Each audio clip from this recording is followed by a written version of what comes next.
Been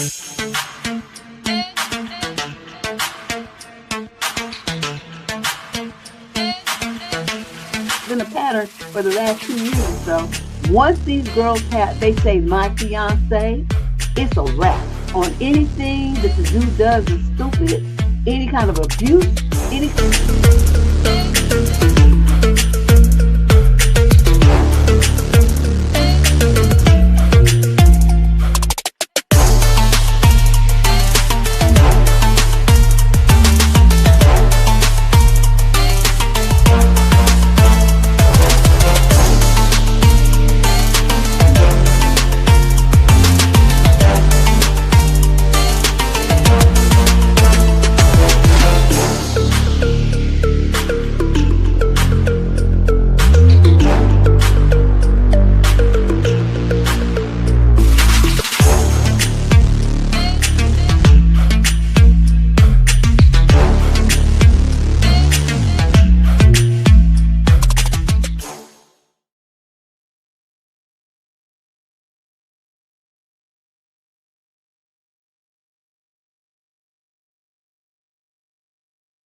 Oh my God, I'm just talking. I don't know. I didn't have it over on the chat, so I couldn't see what you guys were talking about. Okay. So that means you didn't even hear the question. So let me start over. I'm going to start all over again. Hold on a second. This poor lady right here. Where did I put her question? I flung it to the side over here. Oh, here it is. Hold on a second. Okay. This is terrible. I can edit that out, I think. Anyway, this is a lady who's in the 42 to 49 age group out of the UK. Summary of issue. My partner wants a relationship with a pregnant woman after he had a one-night stand. After getting out of an abusive relationship about 4 years ago, I met my new partner online. Up until recently, we've been together for 2.5 years. It's been a breath of fresh air. I've been really happy, and we seemingly had no problems. That is, that back until June, he confessed that he had a one-night stand and that the woman is pregnant. This shocked me to my core as I thought we were so happy. And he said he had no problems with me or our relationship, and it was a moment of regret. I was willing to work through it if she decided not to keep the child, and we have been on a break but keeping in daily contact ever since.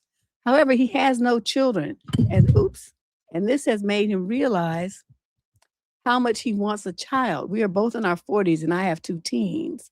A few days ago, I spoke to him, and he said she would only keep the child if he has a relationship with her, and that he will do whatever it takes in order for her to keep this kid. For context, he is from a completely different culture where this may be more expected. However, my brain just cannot compute that he would throw our relationship away for someone demanding a relationship. He has behaved in a way that we would be able to work through it, so I'm shocked that this is not the case. I don't know what to do. I feel more heartbreaking by this than my marriage ending because it is so much more of a shock. I thought I'd found my happy relationship. I don't want to be single, but I don't know how to get over this heartbreak and start yet again. On top of this, my ex husband is still trying to financially control me and put me through hell. And I'm also caring for a child going through a mental health crisis. I can't take much more. Any advice, hope, or motivation would be very much appreciated. Okay, I'm going to say this. You and your child need immediate mental health assistance. This is a lot. I mean, this is a lot even for me. And I, think I can handle a whole bunch of stuff at one time, but this would throw me for a loop, especially dealing with the kid because, you don't really know if you're not, not trained in that field. I mean, what do you do? What do you say? And you're too close to it as a parent to really have an objective perspective. So you have to get somebody from outside that the kid can trust and talk to. Okay. So I don't know what your financial situation is, but that would be, looking through your health insurance and see what you can get for both of you. Okay. Now, as far as the problems you have with the ex-husband, that should be a snap. You just go and get you a lawyer, or what y'all call it in the UK, a solicitor, and you handle your business because they can get court orders for, the money thing for child support. And if he don't want to pay it, they'll attach his paycheck. They'll attach any property he has. They will make him sell vehicles. They will make him sell real property. They will attach liens on everything. So, I mean, he might get away with this for a little while, but you have the ultimate power of the law and the court system in your pocket. So avail yourself of it. Don't be easy on him. Don't be letting him put you through a whole bunch of changes. You go and get you an attorney and you file whatever you need to file to make him pay and leave you the fuck alone. Okay, now the final part is this dude that you thought you had a happy relationship with. Obviously, he wanted something that he didn't express to you. Okay. He wants a kid. He didn't tell you he wanted a kid. You have 2 teenagers. You probably told him you didn't want any more children, but he wants a baby. Now, I would imagine, like I'd have to read between the lines here, that since you have teens, you probably weren't interested in going through that whole, labor, delivery, diapers, and throwing up stuff that you have to do with an infant. So that discussion, you really probably weren't interested in going back there. He has chosen this path. So the only thing, instead of you saying you don't want to be single and trying trying to make him be what you want him to be and give you what you want. What you need to talk to your therapist about is accepting reality. That's what you need. Some help accepting what is. Because as we say here in the US, it is what it is. And no amount of you wishing and hoping and dreaming and praying for it to be something different is going to change it. He doesn't want the relationship with you if it means he has to give up his kid. Okay, blood's thicker than water. The kid is his kid, at least until proven otherwise. So, that's what I would recommend for you. Get a shrink for your kid, get a shrink for you, and then work on letting go of this situation because this is not going to change. You're trying to ask him to give up his child for you, and that's not going to happen. Okay, question number, well, like I said, it would be question number, reality is question number 3, but it's technically number 2 because Candace forgot to put question 1 in. So here we go. Question 3, female 22 to 27 from Maryland in the US. The male 28 to 34. Summary of issue. My creepy ex won't leave me alone. What should I do? I'm 24 and had a brief online relationship with a guy 28 I met 3 years ago. We never even linked up in person. It was on and off for a year until I officially blocked him and left on very bad terms. It's been over 2 years now. He has stalked me on every single social media that ever exists. I don't even use my name or picture or number, yet he still manages to fucking find me every time. He kept making fake accounts for like 2 years and tries to request me through hoping I don't know that it's him. He took some random girl's identity and started posting as her and has been super active pretending it's a real account and requested me hoping I believe it and accept. This went on for months. And when I didn't accept the request after months, he deleted the account. He also makes fake accounts and says, let's link and what's your address? Again, thinking I don't know that it's him. I'm so sick of him. I hate it. I don't know what to do. And I'm not sure reporting this is the best idea. I don't want to keep making memories with him. But you don't know how to not be on social media? Is that like a must? That would be your solution. Stay off of social media. I mean, why do you feel like, are you making money on it? If you're not making no money, then you're just being stupid. Just putting yourself out there and it's causing you problems. You want to post selfies and shit like that? Girl, for real? It's not that important. It's not making you no money. It's not bringing you nothing too positive to your life but a bunch of drama. I mean, why do you insist on making different social media pages and being on social media at all? Close all your pages and stay off social media. That's the solution here. Stay off of it until you move to a new state and change your name, get married or something. Start using your husband's last name and make sure you post a whole bunch of pictures with him in them too. So dude will leave you the fuck alone. But the main thing here is like, you're insisting on doing something that you don't have to do. That's exposing you to a whole bunch of risk and drama and headaches. Stop being on social media. I mean, I have a presence, but I use it for, this platform here. Otherwise, I wouldn't give a shit about being on social media. There's nothing there. I mean, it's just a bunch of loonies. I mean, I like to go and, look at TikToks and stuff like that sometimes. But as far as me just randomly putting pictures of myself up online and thinking that I must do that every day and all this kind of stuff, I would never be like that.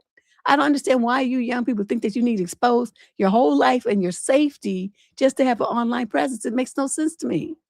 You're making a stupid decision. And then me getting on my nerves with this simple bullshit. You tripping. Okay, I hope I make myself clear. Question 4, this young lady's 28 to 34 from Toronto, Canada. Summary of issue.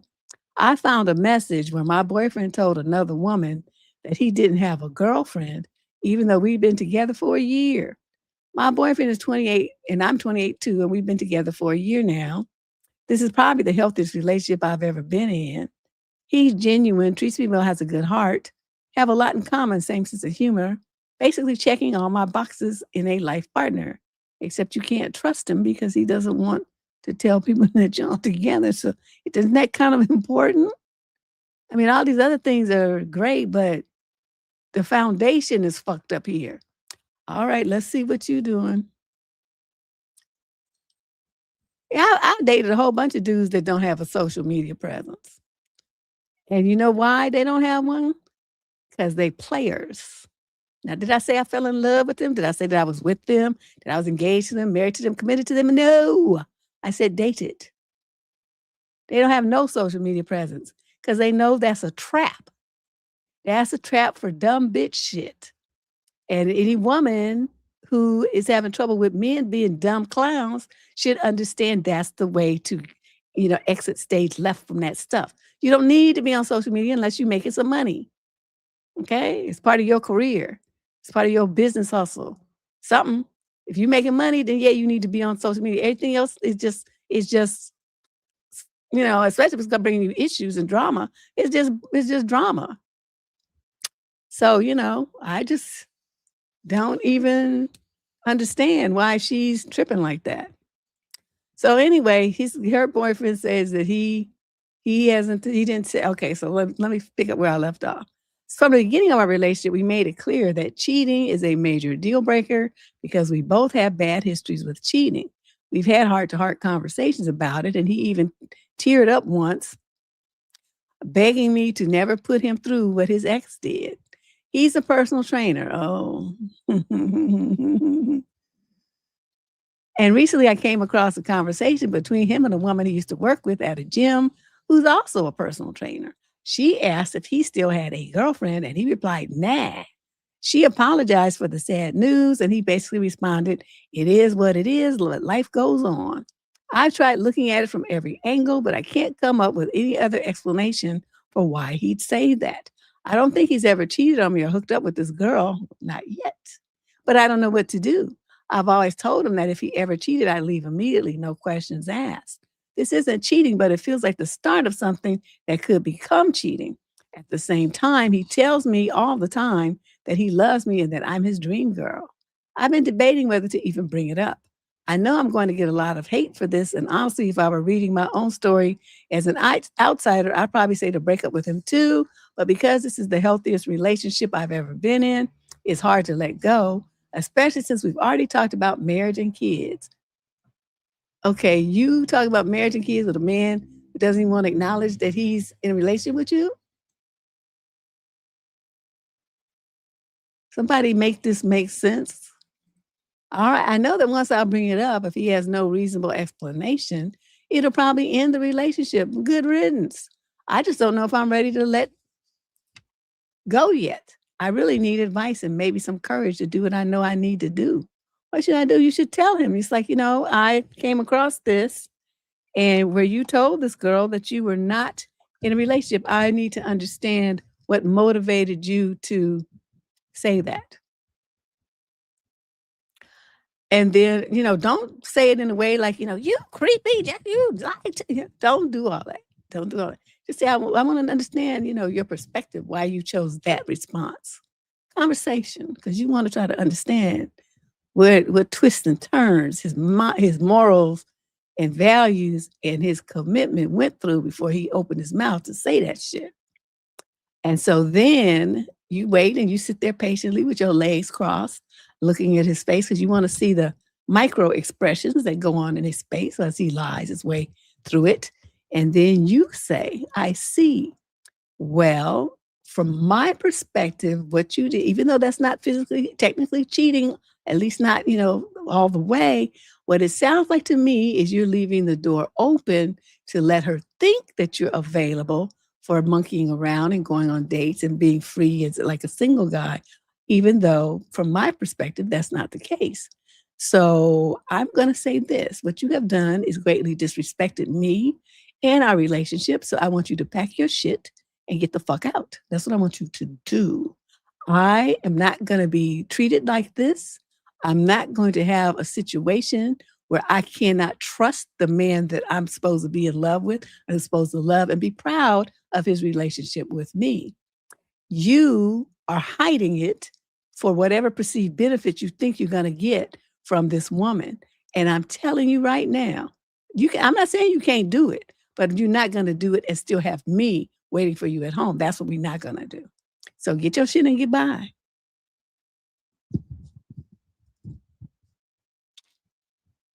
Yeah, but you don't even let that distract you. Like someone pointed out, Oh, let me just say, I forgot I could put this on the screen.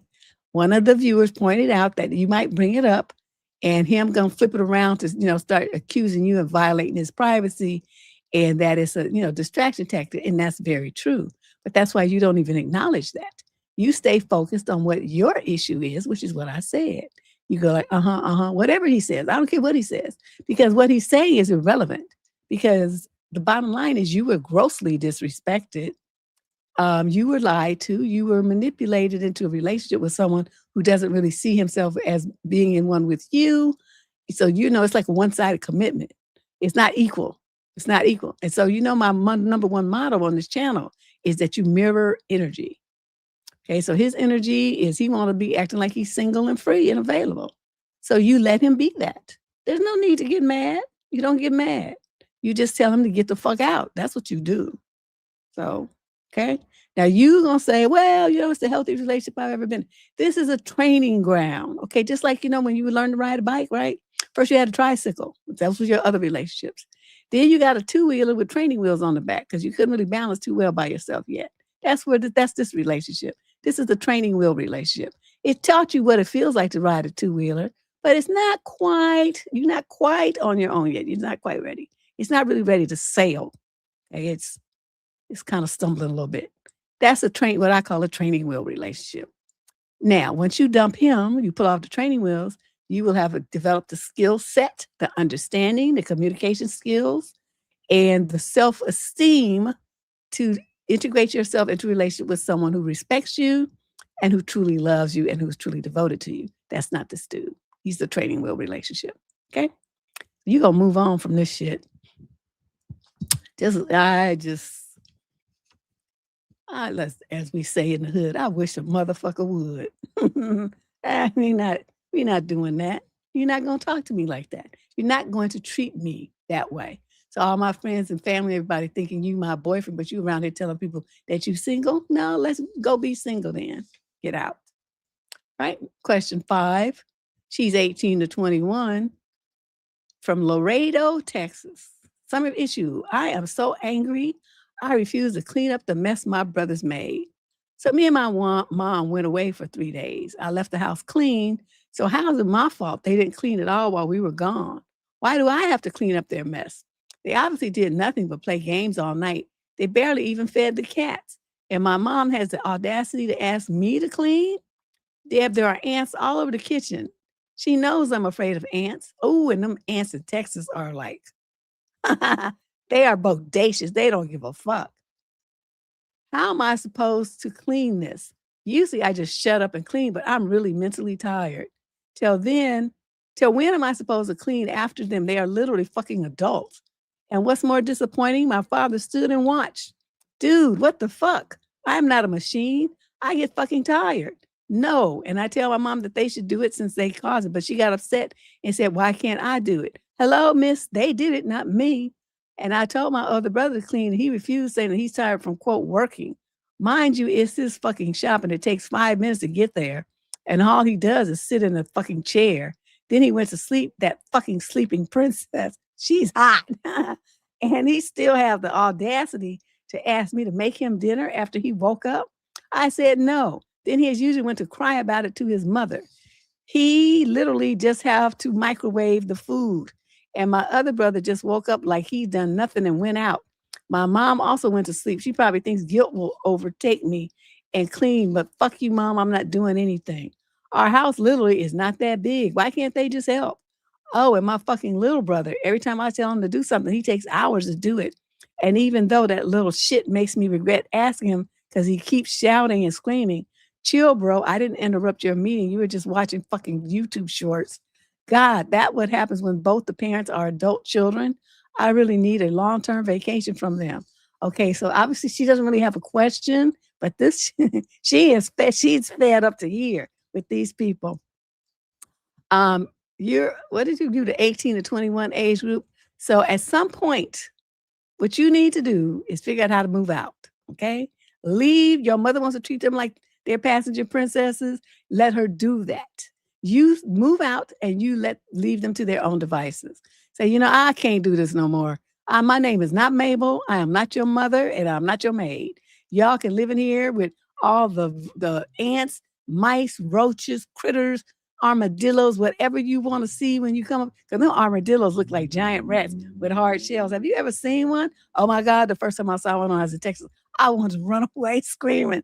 Things look nasty. And they just, that whitish, grayish, beigeish. I just, no. And so, just let them armadillos and shit move in. I really don't care who's going to be living up in here with you, and it ain't going to be me. So you start getting your ducks in a row, young lady. Stop buying shit, whatever you buying. Like, I don't know what you spending your money on, but you need to stop. Stop, don't spend nothing. Save all your money. Get as many jobs to keep you out that house as possible. Put all your money in a bank account. Find you a little studio apartment or rent a room somewhere. I don't care. You can rent a room with a senior and do the same stuff that you're doing now, and it'll be helping. You could earn money doing that, signing on as their caretaker, and you could also get room and board for the same shit that you're doing now, or probably less because, they don't really make the kind of messes and it's only one person, maybe a couple, but they would probably be so happy to have you, treat you like their granddaughter. So you look into that too. Look into where so anybody's a senior who's looking for somebody to move in with them and help them out. And then you go and live there. Okay. Stay away from these people. People are toxic. Your mother's crazy. And your dad, I don't know what's wrong with them. They have 3 sons that are just going to be useless as men. Nobody's going to want them. Question number 6, she's 22 to 27 from Los Angeles. Term issue, I am so tired of envious women friendships. Why do I always attract these types of people? Child Sliver, I'm trying to tell you. She says, I am a university master's student at 23 years of age. I recently got my hair done, and when I walked into class, several people, even those I had never spoke to, complimented me. This attention generally caught me off guard because I don't particularly enjoy being the center of attention. Later that day, I sat down with a friend. She looked at me and said, your new hairstyle makes you look chunky. Oh. Assuming I had misheard her, asked her what she meant. Good one. I always ask for clarification. It makes your face look chunky, she said, before adding, like you look healthy. On its own, I don't think that comment necessarily means much. What gave me pause is that if it's a pattern that I've noticed over the past year, she consistently takes the opposing position, especially when I'm excited about something or being vulnerable. Conversations often feel more competitive than supportive. Criticism is usually subtle enough to remain deniable, but frequent enough that it no longer feels incidental. All at the same time, picking and choosing when they'd like to support you. While I see through this, and I know it's not merely projection, it still puzzles me how someone could treat another person like this when all they've done is support them. It makes you wonder who the real problem is. Well, that should be obvious. I've always been interested in psychology, and I naturally think in terms of pattern recognition rather than isolated events. That's very smart. That's what you should do. That doesn't mean I assume I know people's intentions. Motives are speculative. The downside is that I tend to spend so much time trying to understand people's behavior that I sometimes overlook its impact on me.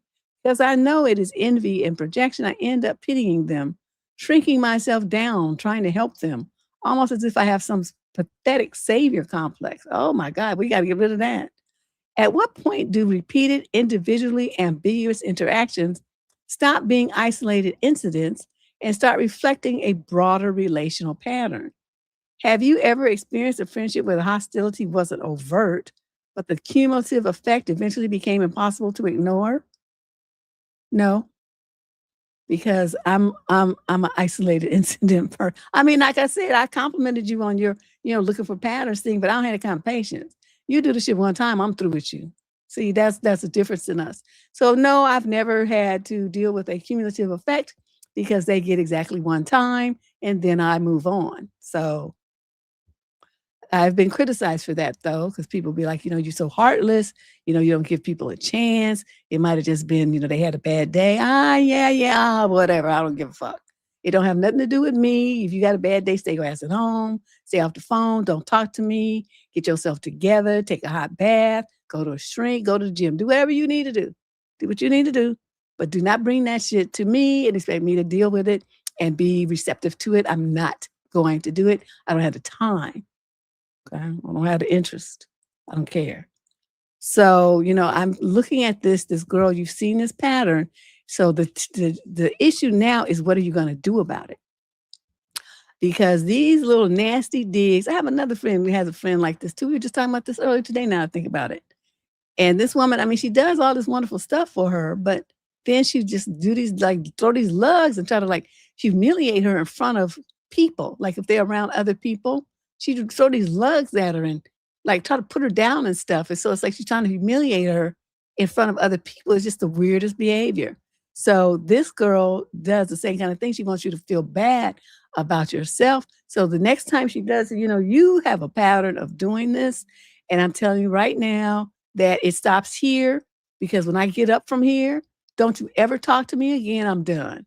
One thing I refuse to deal with is somebody who can't communicate and be honest with themselves. Obviously, there's something about me that you don't like, but instead of just saying that and removing yourself from my life, you want to be around me to try to throw these little barbs at me and stuff. And I'm telling you, I'm tired of that bullshit. Stay the fuck away from me, bitch. Don't you ever talk to me fucking again. And then you get up and you walk away. And that's how you have to talk to hoes. You don't be nice to them. You don't give them any slack, and you don't try to couch it and be all polite and extra, gentle and all that kind of shit. You just rip their head off and leave them bleeding and go on about going with your happy life. Because one thing you will discover after you leave this broad alone is that you're going to feel a lot better about everything that you do and everything, where you go and everything you have. What? Is he, like a fence jumper? Or is he, like, straight in the straight camp and he acting like that? Because, I've known some guys who were, like bi or gay or whatever, that they want to hang around with the girls. And they just feel like they should be, considered one of us. And we're like, no, you have a ding-a-ling. You're not a girl. Stay on your side of the fence, sir. No matter what you like to do with that said ding-a-ling, that's up to your business. But the fact that you have one, that makes you not a girl. So no, you're not going to girls' night. The end. That's it. That's all. And they don't like that. But one good thing about it is, when they're at work, you have HR on your team. Because, he start getting all, don't get angsty on the job and start, like, pushing boundaries and being inappropriate. So that's when, that always shuts people up when they start getting real ridiculous. I'd be like, do we need to go and have a meeting with HR about this? I don't say I'm going to go tell. I don't say that I'm going to complain. I don't say I'm a file. I just say, do we need to go to HR about this? What you think? I'm a good one for asking them kind of pointed questions. And then you should see them, like, their eyes start doing all this here. And, they get to blinking and swallowing, and the dude's Adam's apples be gulping up and down, and the women start like that. And I just be looking at them. Is that what we need to do? Are we going to be okay here? Tell me what we're going to do. Let's map out a plan. No, it's not that serious. It's so, I'm okay. I'm okay. Okay, then. All right. Well, I'm going to go back to my desk now. I'll talk to you later. See, I'll be getting into it with the people. I really don't give a fuck what you're doing. I don't pay I'm running your paycheck. I just don't care. But as long as you don't cross me and start bothering me, I'm here to get my money, and then I'm gone, okay? When the clock strikes whatever time it is I'm leaving, then I'm gone, and I really don't care what you do after that. I don't care what you do before that either. Just leave me alone. Oh, okay. Yeah. Well, just remind him at some point, do we need to go to HR about this? Let's see what he says. Because that's the difference with people doing it, like, if you're in a social club or your neighborhood or your family or, friend circle, or as these people call it, my friend group, versus on the job. You have a lot more protections, and people really need to watch their step and what they do and what they say and who they do and say it to. Because that, you start crossing the wrong lines, your ass will get bounced the fuck up out of there. And it'll be for cause. So you will have no retribution. So You know, if he gets too jiggy, just remind him. Yeah, I mean, a lot of them dudes, they have a quote girlfriend, but she likes girls and he likes guys, but they stay together. I don't know. People be doing all kind of stuff. You know, the older I get, the more I just be like, you know what? Whatever. And I really mean that. You do whatever you want to do. I really don't care. Just leave me out of it. That's where I am with it. So, yeah. That's all I got to say. Let's move on. Question number 7. We have, I think, 25 questions. Hold on. Let me double check. I forgot to look. Oh, what is this? Oh, these are my notes about my marketing plan I'm developing. Yeah, 25 questions today. All right. So move on to question number 7. This is a young man, 35 to 41 age group from Derby, East Midlands in the UK. So I have an issue. How do I get rid of guilt for not wanting to take someone back? Oh, this is interesting. Hi, Deb, and thank you in advance for your response. I am 36 and I was dumped by my girlfriend who is 30 last week. This is the second time that she's dumped me. We were apart for 4 months last year where she spent most of it trying to take back what happened and to get me back. Now she wants to get back together. I've put up a lot in this relationship, or with a lot, he says. I'm realistic with myself and I definitely have my faults, but I'm hardworking with a career and I try to talk everything out. I show appreciation and affection. I've always felt that our relationship was 90% my effort and 10% hers. Oh, not good. We've been together for 5 years. And about a year in, she had gotten close to a friend where sparks emerged. And while nothing happened, she originally kept it from me. While I'm still somewhat unsure, logically, I think it's best for me to stay away from her. Yet I'm extremely empathetic and do feel guilty for not wanting to get back together due to her being hurt. How do I deal with unrealistic guilt like this? Okay, so she's hurt, but you not? I want to understand why her hurt is more important than yours. Have you ever thought about that? Sir, you don't seem to value yourself very much. Why would you let a woman dump you? You know, you say this the second time that she's dumped you. Why would she get a second time to dump you? Well, like, let's say I tell you I'm a one-time person. You get exactly one time to fuck over me. That's it, just once. But you know, some people, they get back together and they go back and back and back and back and back and, you know, get dumped and break up 4, 5, 6, 10 times. Oh, we got back together. Why? It's just going to be more of the same drama. These people haven't changed. And that's what I want you to understand. I mean, don't you think that you deserve to have a relationship with a woman who's at least 50% into you and you 50% into her? I mean, relationships should be reciprocal. I'm not saying tit for tat. Please don't get me wrong. But what I'm saying is, if you match an energy, which I preach on the channel, you matching energy, then that energy should be it's like a 8, right? Infinity. It's flowing back, flowing to her, flowing to you, flowing like this, okay? Not a wall hitting and then bouncing back. It's flowing, constantly flowing. So, you know, your energy, your love, your respect, your communication, your acceptance, your tolerance, your empathy, your support, all of those things are in an endless loop. And that is, to me, is how a relationship for 2 committed partners should be. It shouldn't be all this back and forth and breaking up and I'm attracted to somebody else and all this kind of stuff. Your shit should be so tight if you're on the infinity loop that there's no room for anybody else to come up in there. If you've got somebody else, that means your attention is turned over there. That means you're not in the loop. You done stopped the loop and you've turned your attention elsewhere. That to me means the relationship is now over. What we had is gone. You over there now. I mean, am I crazy? I mean, that's how I've always thought of things. I might not be expressing this really well, but that's how I see a good relationship. It's this constant flow of energy. And if you don't have that, sir, and it's just you giving, and the other person just throw you a crumb every now and then just to keep you interested. I mean, don't you want something better than that? Don't you want to be, feel like you're being loved just as much as you're loving someone else? I want you to think about this. And I do not want you to get back together with this chick. I mean, at what point are you going to have enough self-respect to not take back somebody to keep tossing you out like garbage? Okay? You don't need to be unsure. You need to be very sure that this woman does not really want you. She just doesn't want to be alone. Her other situation blew up in her face, so she's coming back to you so she won't be by herself. She doesn't want you. When you want a man, there's the hell and high water, you're not going nowhere. No matter who comes and gets in your face, you'd be like, oh, get away from me, Satan.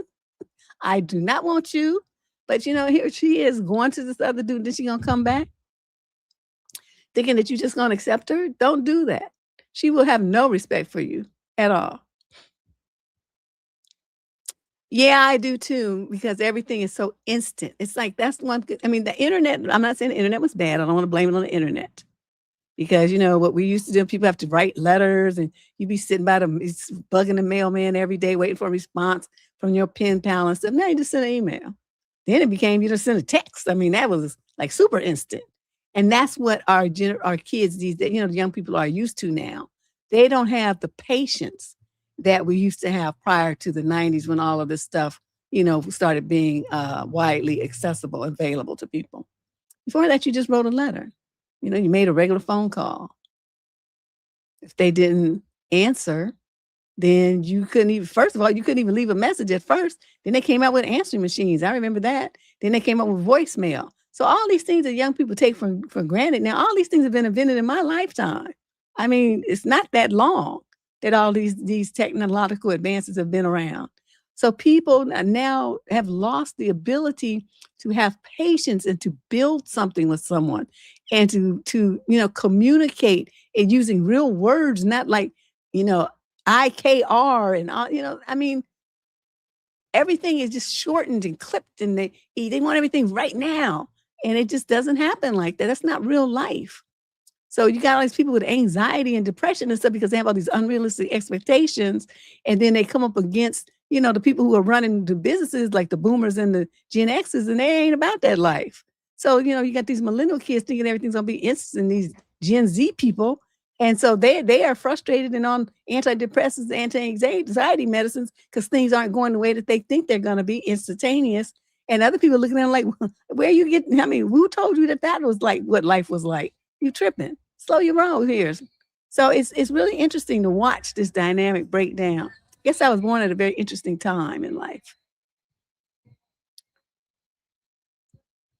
Well, that's the delusion. That's true. But people don't know how to do that. They probably would, but they haven't been socialized to have those things. You have to train your kids to have those kind of things. Like, I'll give you an example. Okay, my mother ran a daycare center. This was like in the when did she start that daycare center? Somewhere in the 80s. Yeah, because I was still in high school. Okay, so she started this daycare. And she was teaching the little kids manners. And I'm talking about little kids, like toddlers and younger, like crawling babies. Okay. She put them in the high chair, right? So they couldn't sit at the table yet till they were, about 2. So these are the little kids like in high chairs and 2 and 3-year-olds and stuff, preschoolers. And so they all had like their little place at this table. They got a little towel. She would teach them to wipe their hands and face before their meal. They would put their little towel down because they wanted to do it again after they eat. They knew when they got up to push their chair in and to go. And if they need to go to the bathroom, to go. The babies would go stand by the changing table to get a new diaper. Then everybody would go and get their little cots or go to their crib, and they would all take a nap. When it came time for food, she would serve the food, usually the youngest first, and everybody else knew to wait. But she had to train them to do that because they would just be, when they first came, they would demand, I want mine now, or, grabbing other people's food, just acting like heathens, savages. And she just had to teach them, no, that's not how we do things. You wait your turn. And any kid who didn't want to wait their turn, she would make them be last. And normally, but they only had to go through that one time. Everybody else would get their food she would serve them in order at the table. But if they acted up, then they would be last. And that quickly trained that out of them. They learned to be patient. So what I'm saying is this is a parenting thing. This is a society thing. You have to train your kids to be patient, to work towards things, to have goals and ambitions, and to put in the energy and the effort to make their goals, to achieve their goals. These days, people just think everything's supposed to come the way that they want it to. I blame a lot of it on these participation trophies. I remember I did a video, wrote an article, something about it when I first started hearing about all that in the 90s. Participation trophies. I just knew that was going to fuck up a whole generation of kids, and I was right. So they have these unrealistic expectations because they get the same reward for doing like nothing that the kid does who does everything and tries to be stellar and, achieve and be a high achiever. They get the same benefit. What do you think that does to the kid who's motivated and trying to be an achiever versus the one who's just sitting on their ass, not really putting in forth much effort? Why would the one who's trying to be achieved? I mean, it's going to be demoralizing to your kid who's trying to do something, and then the other kid is going to get a sense of entitlement. I always thought that was the worst idea ever. I don't know what coaches thought that was a good idea. That was stupid. So, yeah, that's what we have now in our society. All these participation trophy kids. Everybody get a ribbon and everybody get a trophy. Like, what kind of bullshit is this? So anyway, let me move on. I get off my soapbox, but I'm telling you, this is what I think. It's just terrible. Just all of that's part of having the skills to know how to communicate and negotiate a relationship. It's like these are what they call in the job market transferable skills. That kind of patience, this kind of communication, the waiting your turn, letting other people, make decisions at their speed. All of those things are things that you need to bring into a relationship. If you don't have those, none of your relationships are going to be worth a damn. It's just not going to work for you. So let's move on here. She's question number 8. She's 50 to 56. Out of Plymouth, England. Summary issue. Am I unreasonable to keep my partner's children at a distance? Or is it best to leave? I'm writing to get advice about family issues with my current partner, where I basically just feel like an outsider to his son, who is 17, his daughter, who is 23, and his family, who are very different from mine and quite out there. I don't have children. His daughter has never been over to my house in the 2 years we've been together. I live with my partner. Due to the fact that she was very rude in the past, her boyfriend is currently in Alcoholics Anonymous and is verbally nasty towards the family, so I don't invite her over until things have calmed down and we have built a relationship. The son is not always reliable with his commitments and changes his mindset on a daily basis about when he wants to see his dad, but of course he's a teenager. What my partner is struggling with is the non-relationship I have with his children, which was mentioned last night in our bro. That means an argument for those of you who are not up on the UK language. I had to learn that. And his family too. He said that it's my fault. His relationship with his children is suffering because I don't allow them into my house to stay, that I never see them with him or want to, and that I choose to keep this separate. But I do always ask how they are and keeping things light. But I never meet with them as they never want to, and they're enjoying their dad time.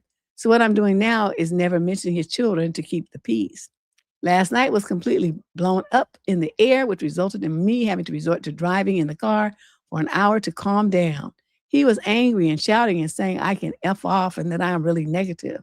I am this and I am that, to which I just sat and listened as he wanted to chat, but he didn't chat, he just blamed. He said me going off to play tennis with mixed doubles was to wind him up due to his comment about his son. The thought of me playing tennis with other men is what really this boils down to. So I'm left sitting here thinking, is this man a bully or is he just always wanted to be the one blaming me? I never stop him from seeing his children. In fact, I always encourage him to all the time. I also cherish this time to myself. So when he's gone, you have time to yourself. I hear that. I don't really want to go along to their football matches or meet up for dinners.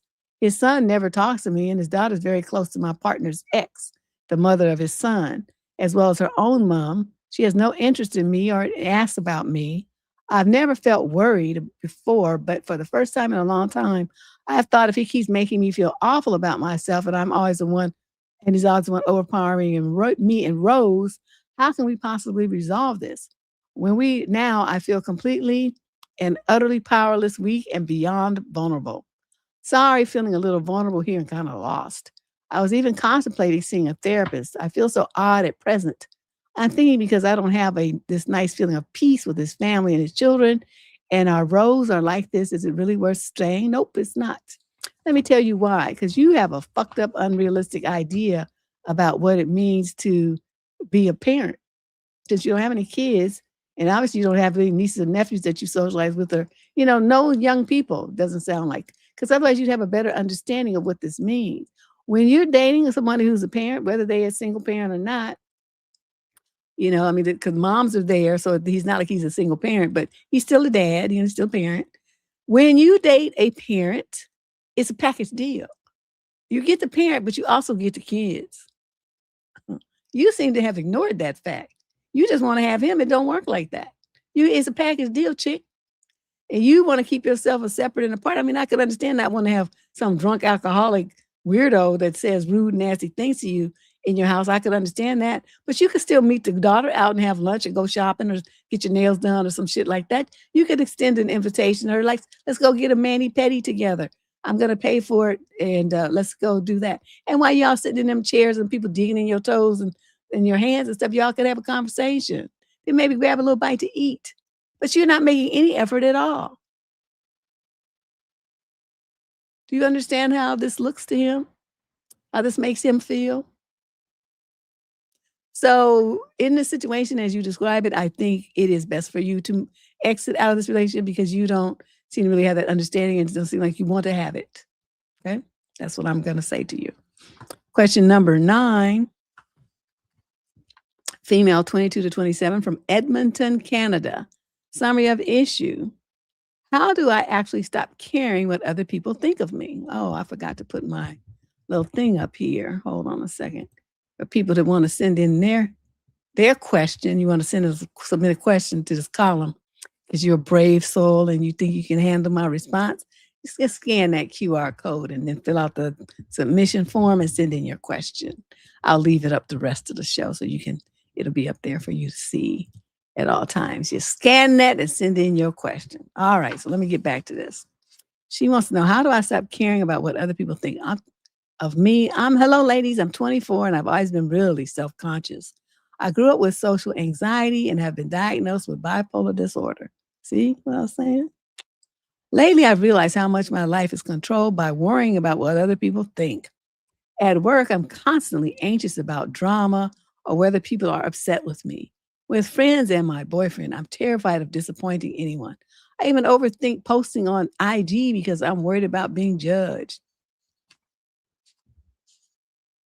It's getting to the point where I feel like I'm holding myself back because I'm so focused on making sure everyone else is happy or approves of me.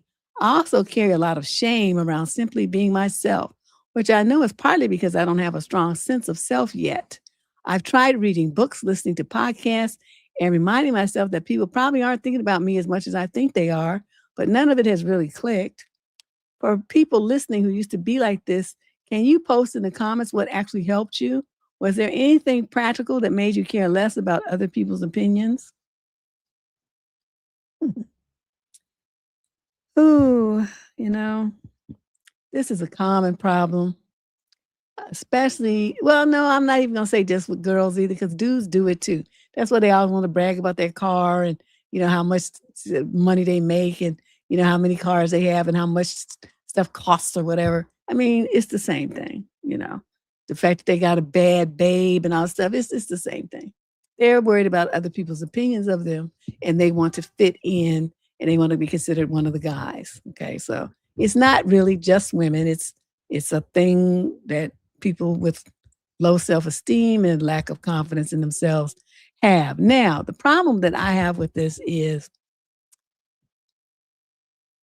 how can you be yourself when you depend on other people to define who you are?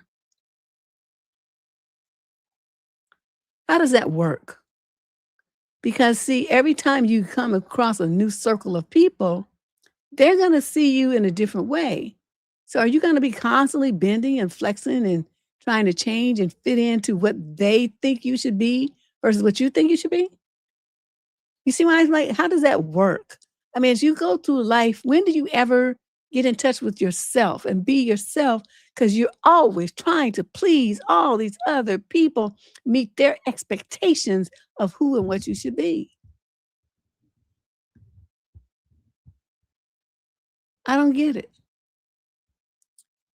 I mean, why? Part of it is, I think it's like the flip side of narcissism, because the fact that you think these complete strangers give a fuck about you and trying to, be all focused on what you're doing is kind of narcissistic. Don't you think? They don't know you. They don't give a shit about you. They're not trying to give a shit about you.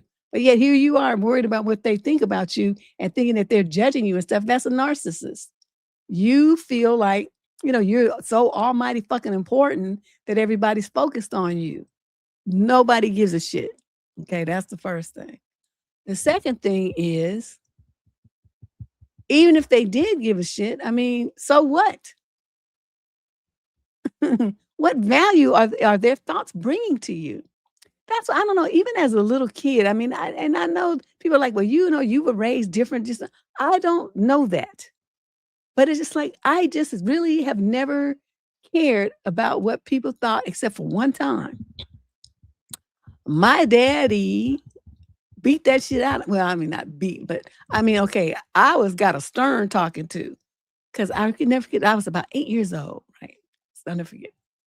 And, you listen, little kid, I mean, whatever. I mean, my life lessons training started around this time. And, this was like the first one that I recall remembering. So I came home and there was something going on. I don't remember what it was. And we had like this, permission slip and whatever it was to go someplace to do something. And I asked my daddy to sign it. And whatever it was out of character for me to be having any interest in this kind of thing. So he's looking at it confused. And then he's like, well, why do you want to do this? Just curious, because it was so, different. And I said, well, I just wanted to go because everybody else in the class is going, My father, because we used to have stools, we had like an elevated, dining table. And he got off of that stool and grabbed me. And he was like in my face with the finger wag thing happening and his little cigarette breath all in my face, telling me, don't you ever, as long as you Black, come in this house and tell me that you want to do something because everybody else is doing it. Don't you ever do that again. And I didn't. Because one thing that bothered, I would cry harder when I felt like I disappointed my father than I would about anything else in this world, is that he just meant the world to me. And the fact that he was disappointed with me saying that, just broke my heart. Excuse me. So that was the day that I learned not to worry about what other people think and want to do and all that stuff. It's like you use your own brain and you decide if it's something that you want to know. If you came and tell me, well, I looked at it, it looks interesting because by XYZ, then he said I would have signed it. But the fact that you can't even say that, you just said, that because other people are doing it, then no, you ain't going. So, I had to stay at the school. They just put you in somebody else's class for the day. And then you just sit there with your little books and stuff. And so I didn't get to go, but I was okay with it. And I've been okay with being different and choosing my own choice, ever since. I was 8. Yeah, I'll never forget that because he got off that stool so fast, scared the shit out of me. But, and I didn't really mean anything by it. I mean, I was just, my little friends was going. And so I wanted to go too kind of thing, when I was 8, what do I know? But honey, I bet you I knew after that. We didn't make that mistake no more. So it was such a great lesson to learn. Thank you, Sliver. I thought it was too. When I looked at how girls got coerced into things, they let themselves be pressured into stuff. And, going along to get along, to be nice and all this kind of stuff. I never dealt with any of that in high school and college. I worked for nothing. I always looked at some situation and determined if it was made sense for me. And if I felt good about it, and if I didn't, then I didn't do it. I didn't go. I didn't talk to that person. I didn't go on that date. I didn't go to that location. I didn't buy that thing, whatever. So yeah, it's a good lesson to teach your kids, of those of you who are parents. Teach your kid to be like a leader, not a follower, to be decisive individual. It's okay to stand out. It's okay to turn your back to the crowd. It's like I learned later, they said that's the conductor. Conductor's running shit, but guess what? The conductor's back is to the crowd. Think about that. I didn't get that image until I started going to the symphony. I was like, oh, look at this. It's true. He running shit and his back is to the crowd. Like, wow. Okay, so let's move on. Question number 10. This young guy is 22 to 27. He's out of Toledo, Ohio. Somebody have issued. People who text once a day or less. I get that you're busy. You like to take things slow. Maybe weed out people who aren't looking for something serious. You don't like being on your phone a lot, or maybe dating just isn't a high priority for you. But aren't you afraid that you'll miss out on potential connections because you came off as nonchalant? Your date may get bored or think that you're not interested. Is it really that hard to put in even just a little bit more effort? I just don't get that strategy. I'm going to explain something, Mr. 22 to 27. You part of that generation I just ragged on. Think it's just supposed to be instantaneous and that people have to jump because you want them to. Fuck out of here. First of all, you know, a lot of people are adults. Adults don't text. Adults use the phone to talk. They have conversations.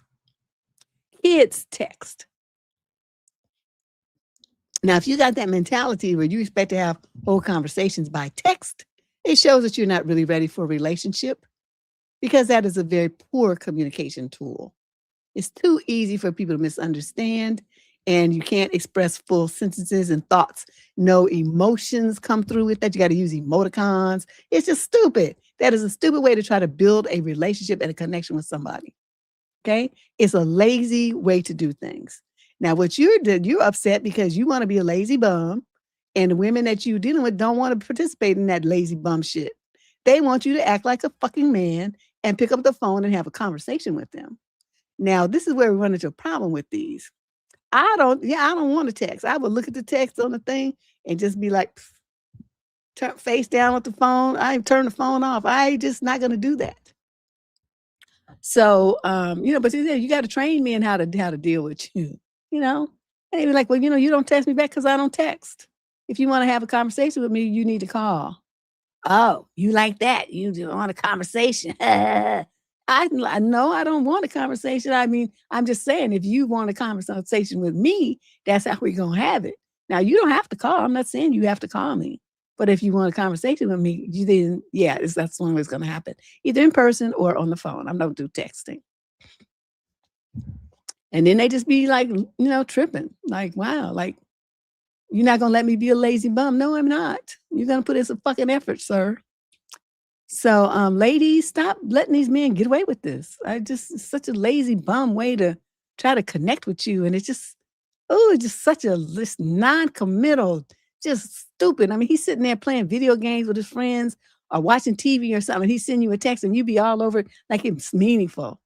He hasn't even set aside any time to devote to you. He just sends you a fucking text and you act like that's important and that he done something. You tripping. Your girl's standards are just like hella low. It's just ridiculous.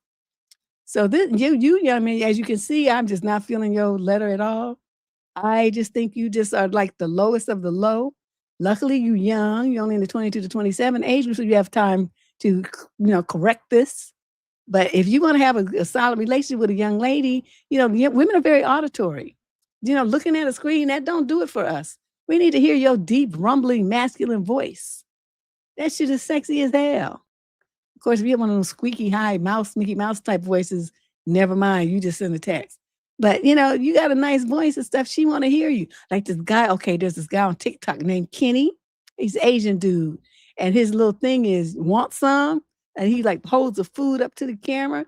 Oh, my God. That dude's voice is like, okay, he could call me any time of day or night. I just like his voice. It's just like deep, sexy baritone. Okay, if I had a boyfriend with that voice, I'd be like on the phone with that motherfucker 24/7. I want him to talk to me in my sleep. Have you guys heard him? I don't know what his channel is called, but I just know his name is Kenny. That's, his American name. I think he's Korean. But yeah, that voice is just stellar. So I'm talking stuff like that. Women, we like to hear. Okay, that's how come women are auditory. That's how we can tell when a baby's crying. From the way the baby's crying, we know what's wrong with it.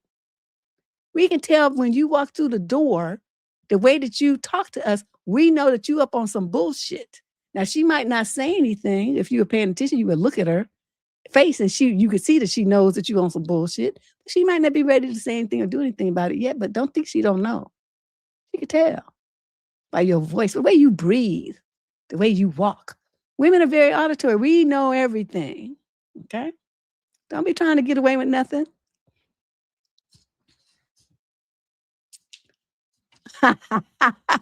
I don't be trying to text nobody back. I don't text dry, wet, warm, hot, nothing. I'm just not gonna text you. I don't care. Get over it. Just pick up the phone. That's what it's for.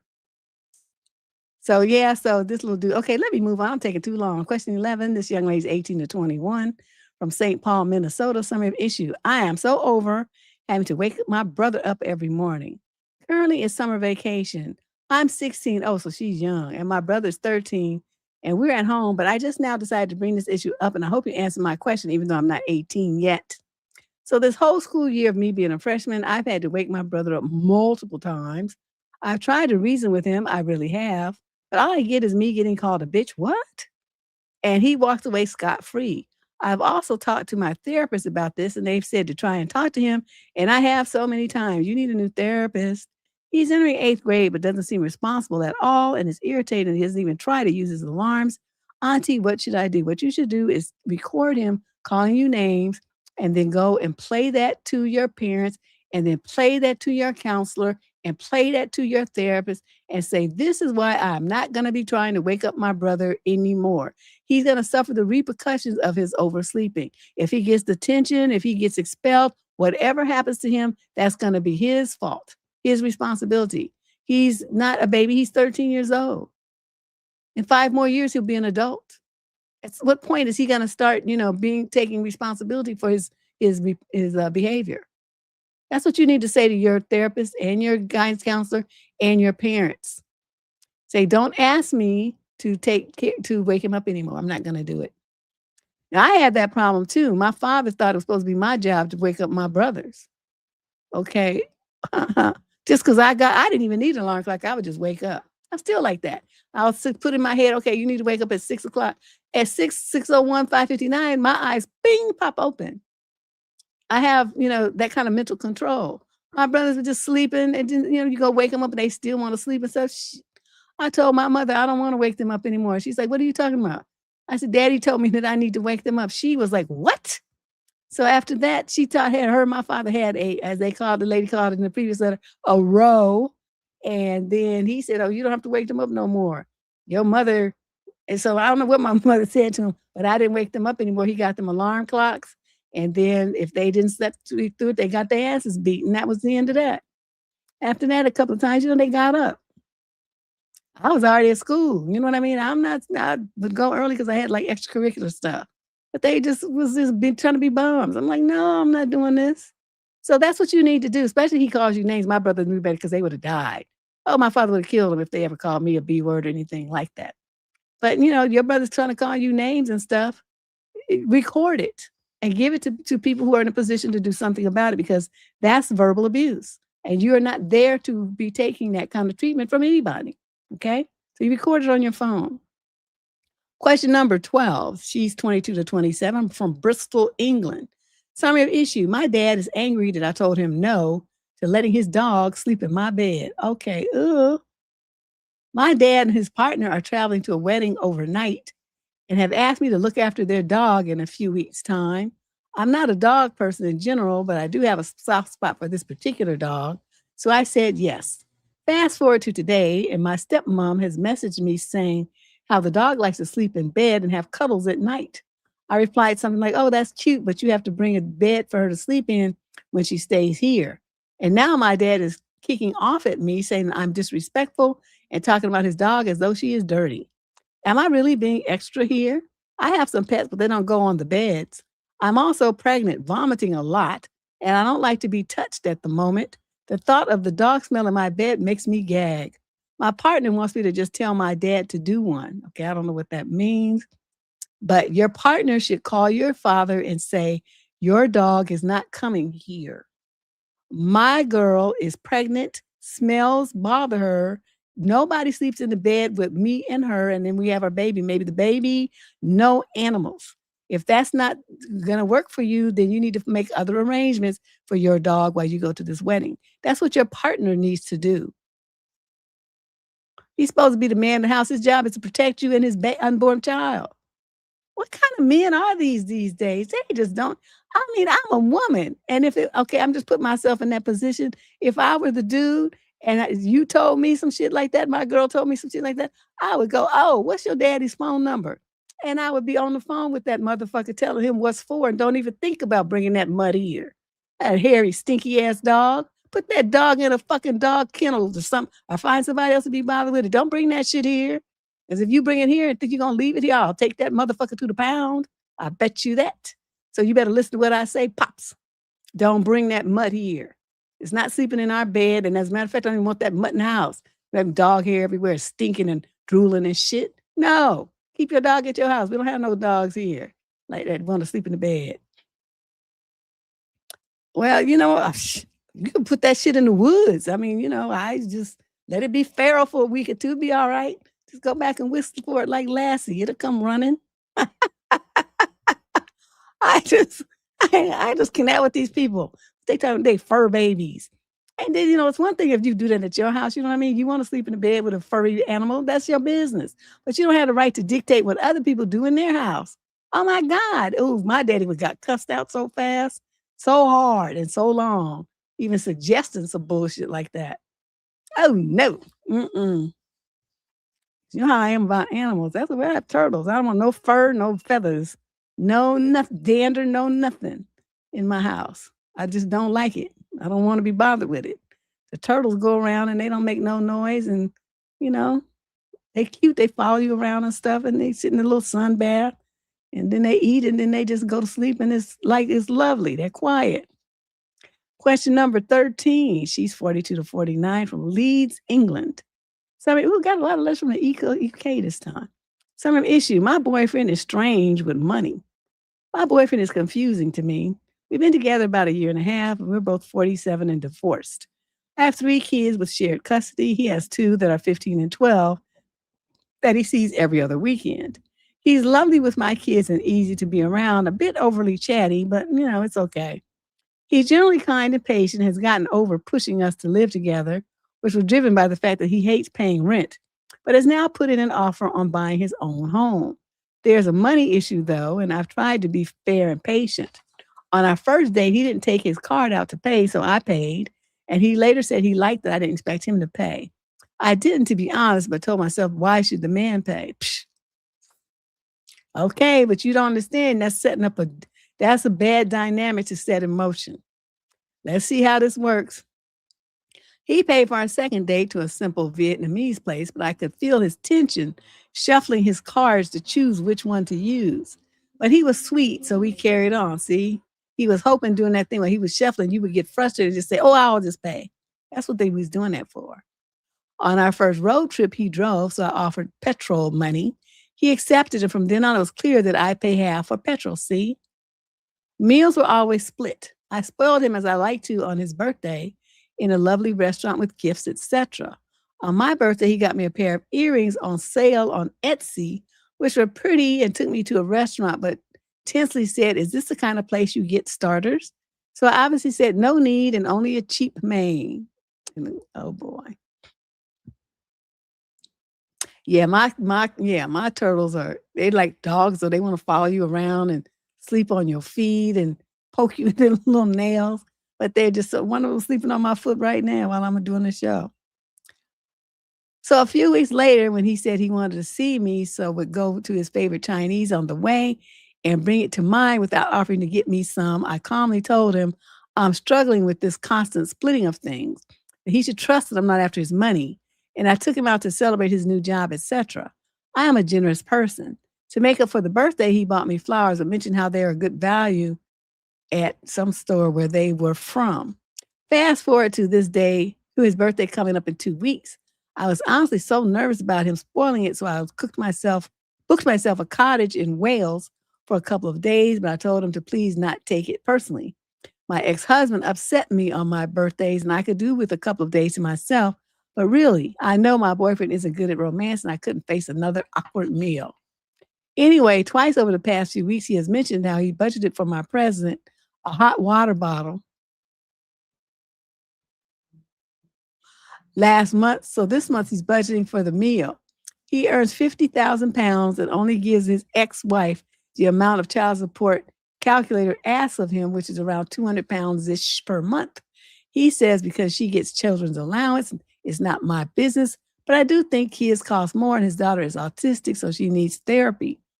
Anyway, he then asked whether I want to go to restaurants I took him to on my birthday. I said, please, you choose. He said, I'll just take you to the one you took me to.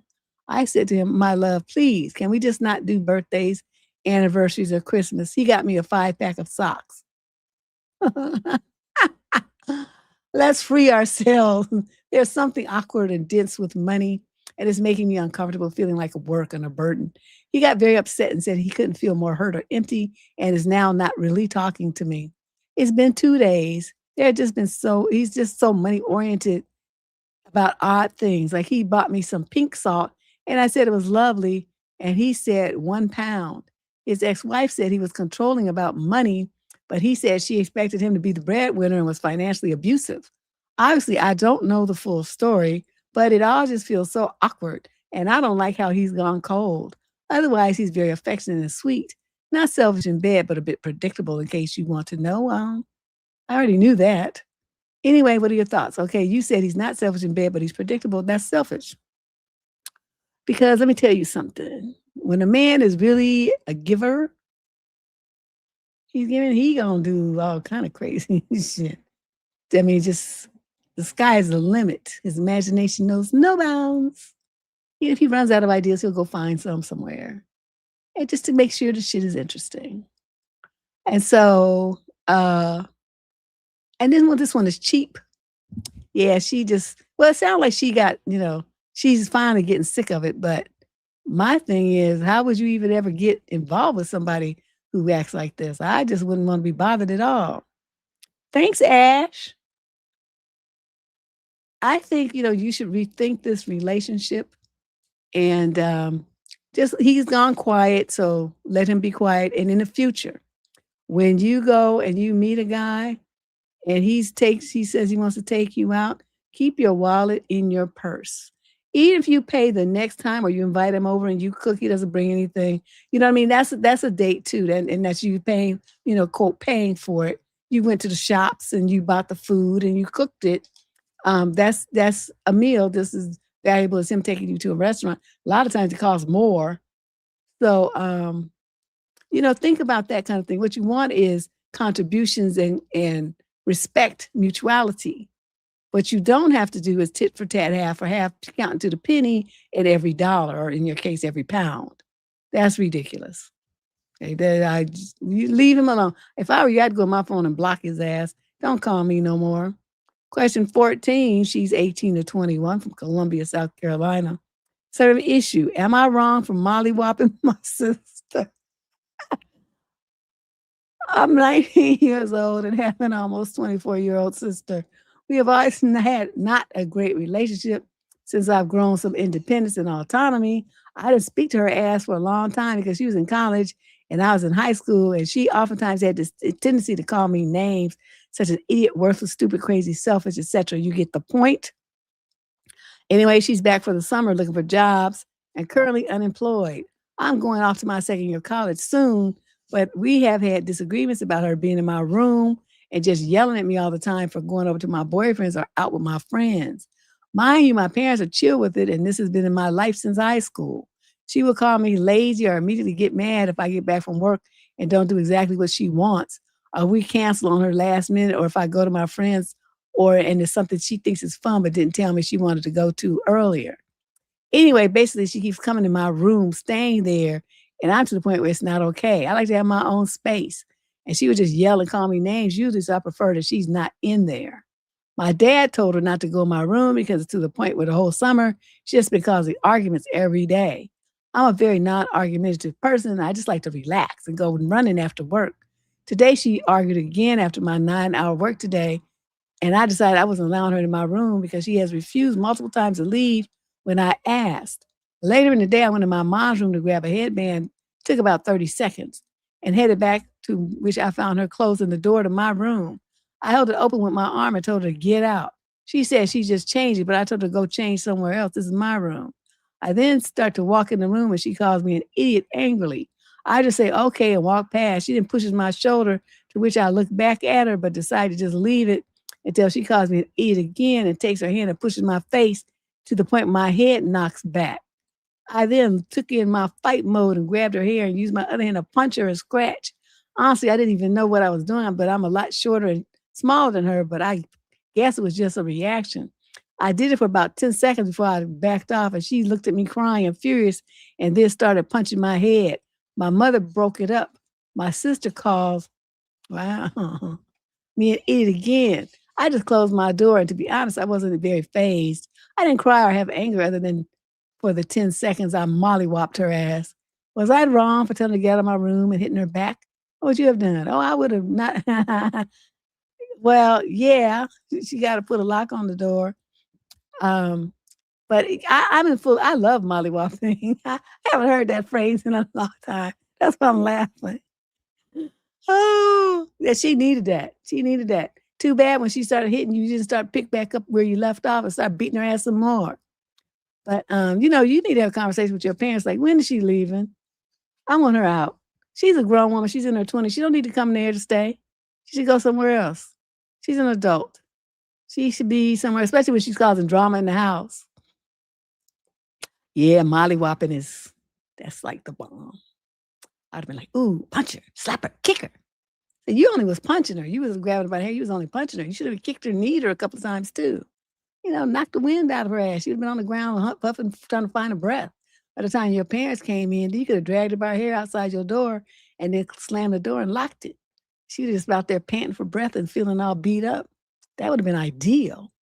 But, I don't think I'm supposed to be talking about violence, but can I say I'm a firm believer in it, especially when people try to push you. See, she put her hands on you first. Oh, everything that happens after that is considered self-defense under the law. So, yeah, commence to beating her ass. You should do that every time you see her. Just grab her hair, mollywop her some more. She'll soon leave you alone and stay out your room. Question number 15. Female 22 to 27 from Chicago, Summer, Illinois. He replied by copy and pasting a chat GPT response.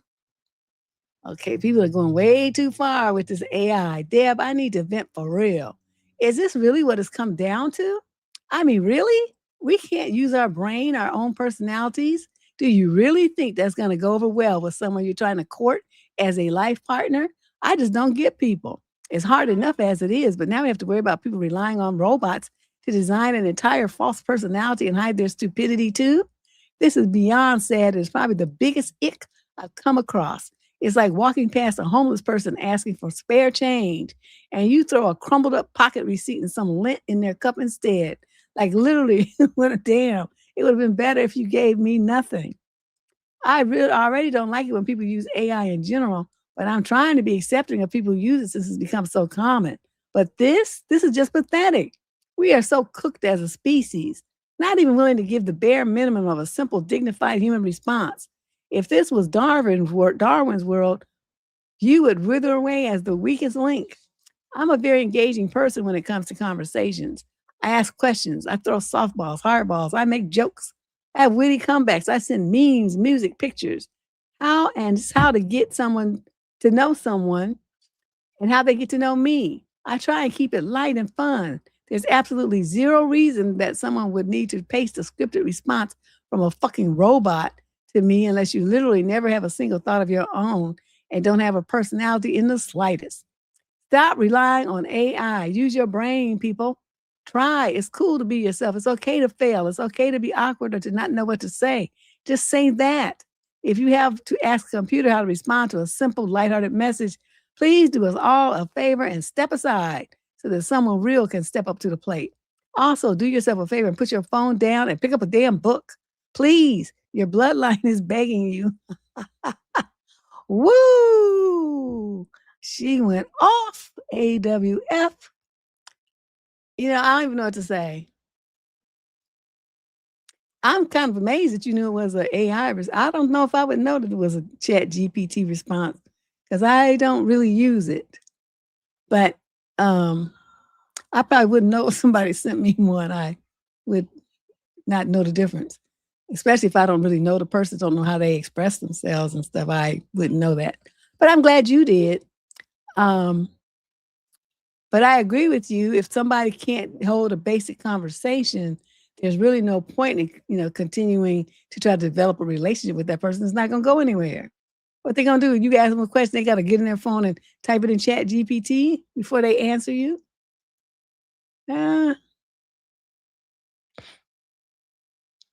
they don't know how to be human.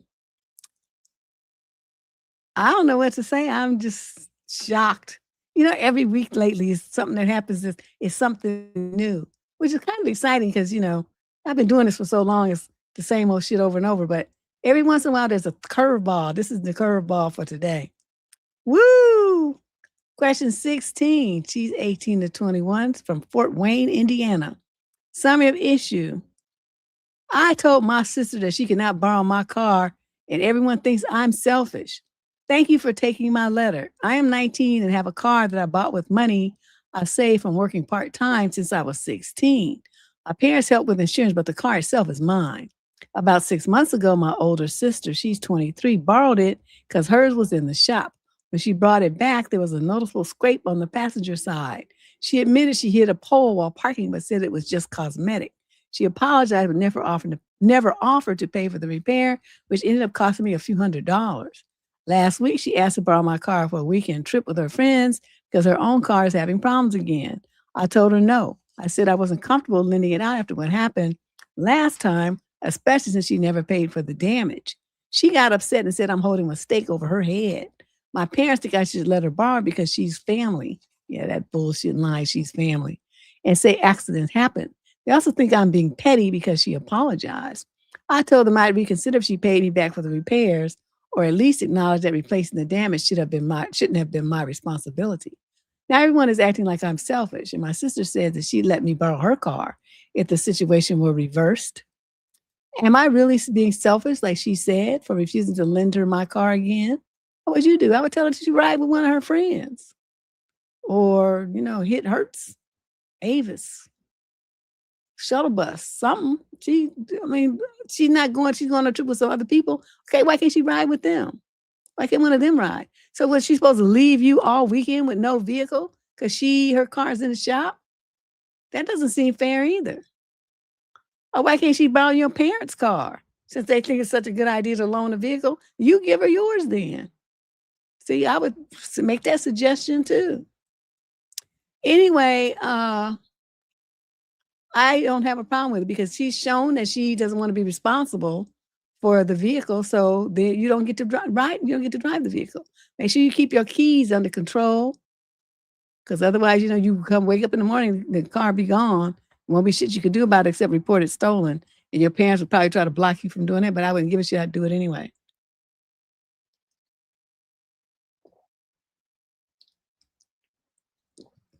Wow. Question 17. She's 22 to 27 from Stoke-on-Trent in the UK. Summary of issue. My boyfriend's bad hygiene is starting to affect our relationship. For context, my boyfriend and I have been together for 3 years. He's very sweet and goes out of his way to do many things for me, but his bad personal hygiene is really starting to kill the attraction I have for him. My boyfriend does not drive, so whenever he stays at my house, I have to drive and pick him up, but that's not really the problem. The problem is that every time I pick him up, he brings nothing with him apart from his phone and his vape. He does not bring a toothbrush, deodorant, clean clothes, or boxers. He used to have a toothbrush here, but it's been lost somewhere around 10 months ago.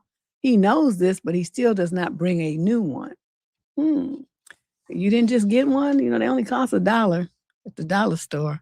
He also told me that when he washes himself, he does not use a sponge or a loofah and just squirts body wash in his hands and rubs it on himself while he stands under the water. Not sure if this is a controversial take, but I personally find that pretty gross because he's not actually scrubbing away any sweat or dead skin. Also, the lack of hygiene, as well as being off-putting, is also a huge inconvenience because I want to go out somewhere the next morning. It's either I have to drive him home to sort himself out, or he goes out in the clothes from the day before with unbrushed teeth, etc. Usually it's the latter because he's unfazed by this. I also work 6 days a week, and Friday night / Saturday is my only night off work. So it's really the only day I have to get some free time. So it's really frustrating that the one day I get to see him properly, this happens. Another thing is that in November last year, he had a dentist appointment where they told him he needed a tooth removed and 2 root canals. Whoa, that's a lot. But he still has not gotten this done, and his breath really smells because of the decay is obviously just getting worse. He really also has really bad toothaches from time to time, and even this doesn't motivate him.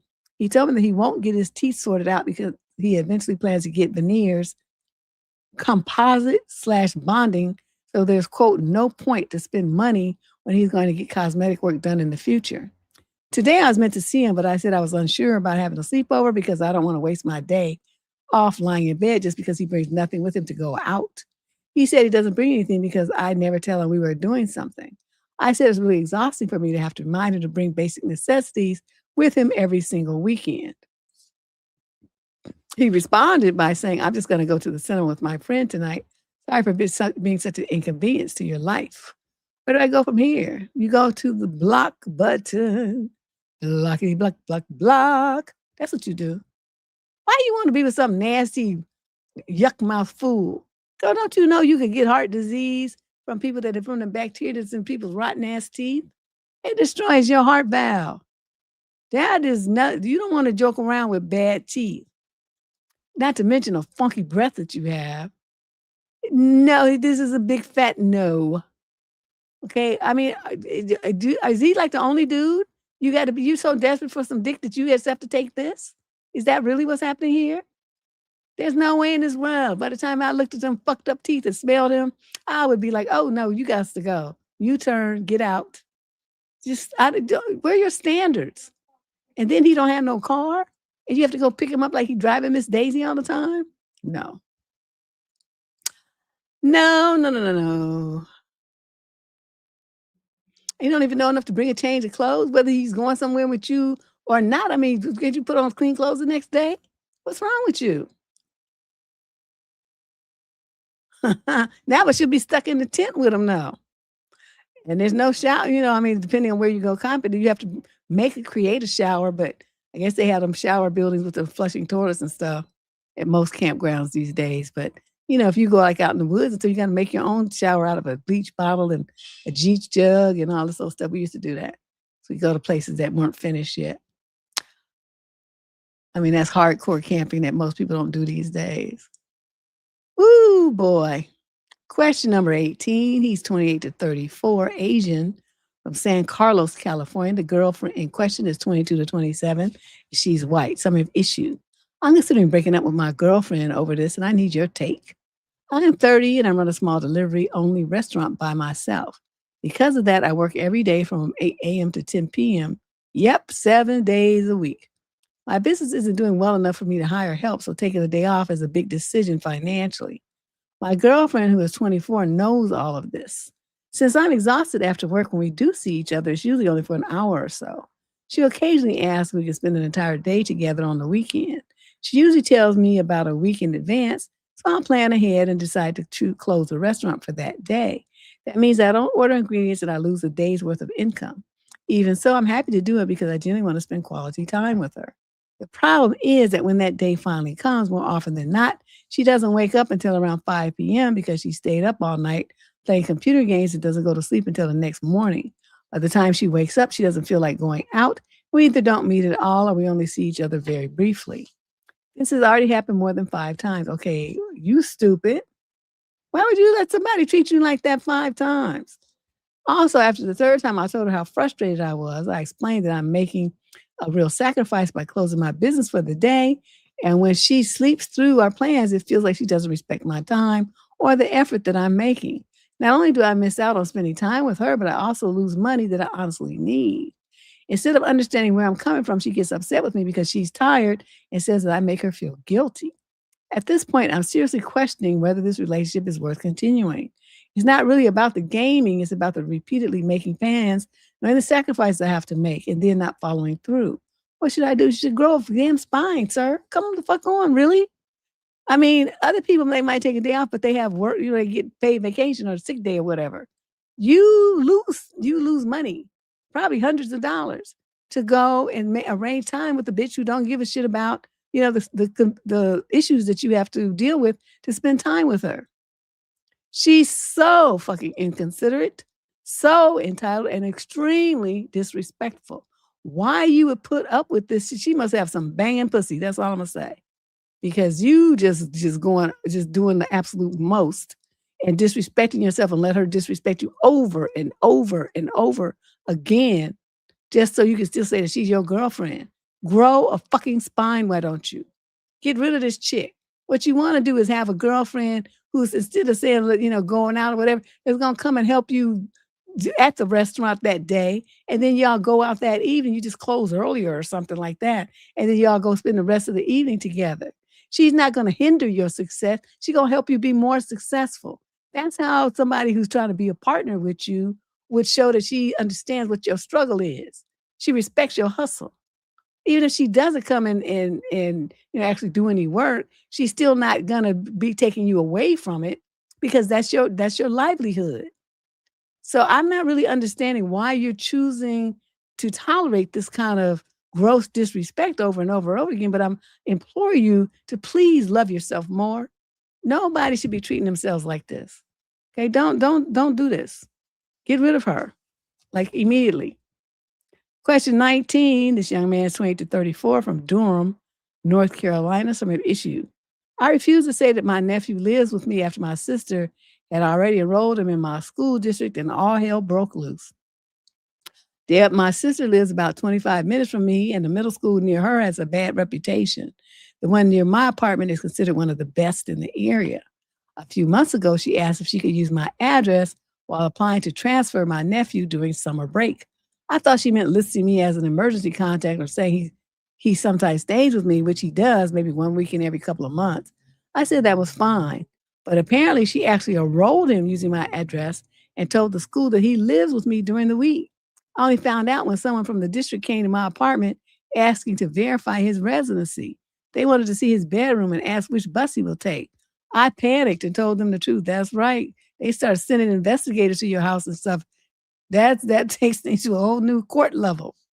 Now his enrollment is being reviewed, and my sister says I ruined everything because I could have just said he was out with friends. She says she already brought his uniform, paid activity fees, and changed her work schedule around the new school. I told her I never agreed to pretend that her son lives here. My parents think I should have just covered for her since I was about giving him a better education. They also pointed out that I have a spare room, so technically we could make it look like his room if the district comes back. I feel bad for my nephew because none of this was his decision. But I also don't want school officials showing up my house or asking me to sign documents that aren't reflective of the facts.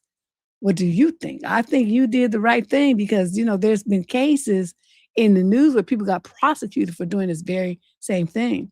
They had to pay all kind of fines and stuff. And I remember this one lady, this black lady, they made an example out of her. She had to do some jail time. So I don't think that what you did in lieu of those things as being a possibility, you took care of yourself, which is what you have to do. It's nice that they want to, but why don't your sister move then? Instead of trying to use yours, just tell her ass to pack up and move. That's all she had to do. She could get an apartment by where you are and live there, and then her kid could go to that school. That's the other solution that nobody seems to be putting forth. She can move. Okay? Yeah. I mean, those people are court. I mean, you fucking with courts now. You lying under oath. Those are legal documents. Ain't nobody that's got any sense gonna do that shit for you. Because then they're gonna be like, well, you lied. Your name would be the one on the form because it's your apartment. And their sister just like, something. And then, but all the fault would be, and the responsibility would fall on your shoulders. Oh, no. You did exactly the right thing. But like I said, go back to your family and tell them, the real solution to this is you want to go to that school, pack your shit up and move out here, and then you can go to that school for real. But you're not involving me in your fraud. That's what that is. That's fraud. No.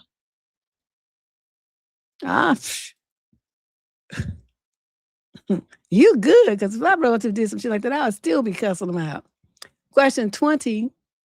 She's 22 to 27 from Northampton, East Midlands, UK. Summary of issue. Should I let this fizzle out or communicate how I feel? I started seeing someone recently that I had a brief history with. He reached out to me about 7 weeks ago, and we started hanging out again. We're both 24. It's pretty clear that both of us have feelings for each other, but neither of us has spoken about our intentions. He's been pretty consistent in his communication and took the initiative to make plans until a couple of weeks ago. He's been getting slower with his responses. He always responds, but he is taking longer to get back to me. He still follows up with a text explaining what's been going on in his life. We still try to make plans, but it's hard to see each other, often because we live about 3 hours apart. Should I let this fizzle out and stop putting in effort, or communicate with him and bring up the delay in responses? I don't like ghosting people because I think it's immature, and I feel it would give me peace of mind to at least say how I feel. I'm not very experienced in dating, so I don't know if this is just a lack of interest. Any advice is appreciated. He's been getting slower and slower. His responses are taking longer. Okay, so you guys live 3 hours apart. You only been dealing with 7 weeks ago, and you think because you think you have feelings for each other. Young lady, obviously you don't have much experience in dating, so this is a lack of interest. I mean, he probably thought you were cute, and he would want to get together if the opportunity presented itself to get him some booty. But as far as trying to date a woman who lives 3 hours away, that's not going to happen. Not going to happen. What can you do here? Block the number and just go on with your life. You say you don't like to, you want to say how you feel. I want you to think about why you think somebody that you've been talking to for 7 weeks gives a shit how you feel. When women say this kind of thing, they want to express their feelings. It's like, why do you think somebody who's responding, his communication is falling off? Why do you think he cares how you feel? If he cared how you feel, he would have stepped up and said, you're too far away. It's not geographically desirable. I really think you're cute, but I don't think it's going to work. He would have said those kind of things. But instead, he just started, falling off and doing the fade out. That's essentially ghosting, but it's just a slow ghost. It's called the fade to black ghost. But it'd rather just ghosting where they just block you and it's over in one fell swoop. Same thing. So you're being ghosted. You just don't understand it. And you think that, you expressing your feelings is going to be meaningful. Write it in your diary. That's the only thing that might make you feel better, and that who might care, because he won't. Question 21. This young man's 28 to 34 from Pittsburgh, Pennsylvania. Some issue. Emotionally unavailable people in the dating pool. Why are you here? What's with it with people who aren't emotionally available? It's just annoying. I had some great dates with a woman. She's 28, I'm 29. Great dates, lots of fun. And I think she too felt comfortable during the date. At the moment, it feels like something that could grow. Feels like friendship with a warm romantic touch. The slow burn approach, which I prefer, was my suggestion. After our last date, I told her what I feel face to face. Good job. Also told her if she saw no potential, we could end things here too. That's fine. She told me that she could not answer me right now and we should text about it. Okay. Sure thing. Needing time to process what you feel. I actually she mentioned she wants to think about it and then just respond because she felt pressure. The next day I sent a message in which I described what I felt. Didn't feel in what she might have felt. I mentioned that I like to slow burn if she's open for that. Fast forward 1 week later, she never responded. So I do have my answer, but that's not what bothers me. If you don't feel like it, just say it. She knows me, and I believe she can safely assume I won't be angry. Sure, getting rejected isn't fun, but it's the best thing you can do in situations like this. It's just annoying that people can be this immature. Well, that's very true, but you wrongly assume that her behavior means that she isn't emotionally available. What it is she's just not emotionally available to you. See, you liked her and you felt comfortable and you you had all this fun and stuff. And she may have too, but Whatever that she's looking for to click to make her want to take it to the next step with you is not there. You know, the romantic spark. It wasn't sparking. It was probably more of a friendship thing than a romantic thing for her. And, you know, a lot of women struggle with saying things like that because they know that most men don't take rejection well. And then they were raised to be nice and to care about other people's feelings, and they don't want people to think badly of them. And so they struggle with, you know, just saying it like it is. So they just ghost people because it's easier. So you know, you're looking at it like, you know, there's something wrong with her. I don't see that. I just see that, you know, you put her on the spot being very direct, which is fine. I mean, I like direct me and myself, but a lot of women can't really handle that because they're not used to it. They're used to people that play games and hide and, you know, do all this kind of stuff. So when a guy just comes, you know, right out with it, just saying what he thinks and what he feels, they don't know what to do with that. They just have no clue. And I think that's what you ran into. So, you know, don't feel bad. I mean, you know, the trash took itself out. Just go on your phone and block her phone number and then just move on with your life, okay?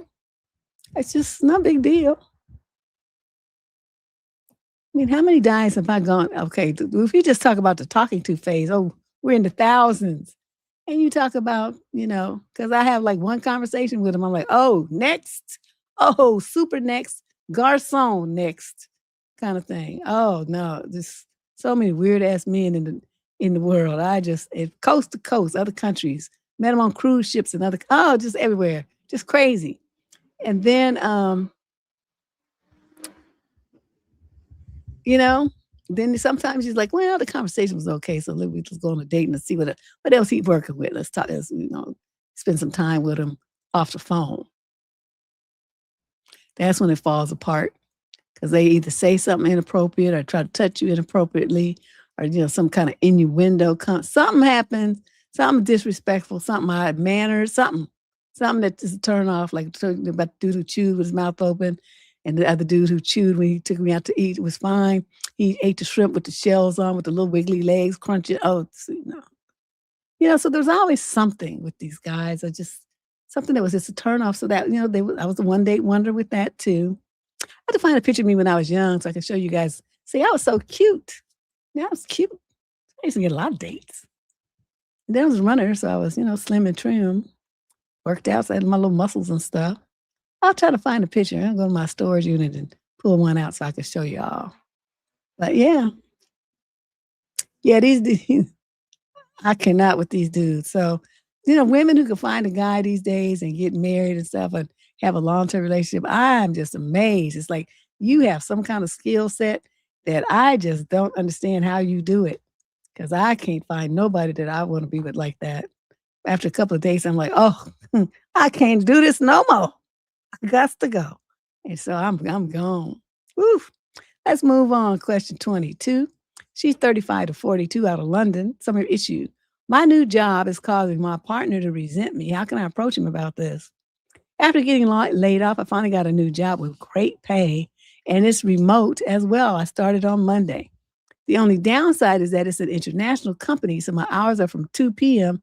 until 11 p.m., and Fridays are shorter as I work until 6 p.m. My partner says he's glad for me, but seems to act differently. For example, I had some internet issues and I had to beg him to help me with it because I didn't want to give this new company a bad impression. He's more technologically advanced than I am, and he seemed to be dragging his feet when it came to helping me. He's the frugal one, so he does the daily shopping, gets home at around 6. Because of my new hours, I won't have time to make dinner. I prep what we do have in the morning, and he just needs to finish off when he gets home. He seems to resent doing dinners, and on Friday asked if I could do it, and I said I would. But I ended up getting held up until about 7, which he was upset about. He went to sleep in a separate room and has stayed there for most of the day. Deb, I thought this job would help us financially, but his attitude is confusing me. I'm too angry to approach him right now, so I need to find the right words. Please help me. You know, I know this is terrible, so I'm going to apologize in advance. I don't have the patience for this kind of bullshit. So, me, I would bust through that door like Kool-Aid and just say, what the fuck is your problem? You up here pouting like a little bitch. I'm sitting up here trying to work and make this extra money for both of us, and you in here pouting like a toddler. You know this shit here is not sexy at all. It makes me just be annoyed with you and to hate you and feel disgusted with you. That's what's going on. What the hell is your problem? Open your mouth and use your goddamn words. Now, that's what I would say to him because that's just who I am. I don't have this kind of patience. I was just there looking at him a couple of times, waiting for him to man the fuck up and say what his problem is. And then after a week went by and he didn't say it, then he would get that. And then he'd be like all, in his feels about it and stuff and crying like a little girl. And I'm just like, why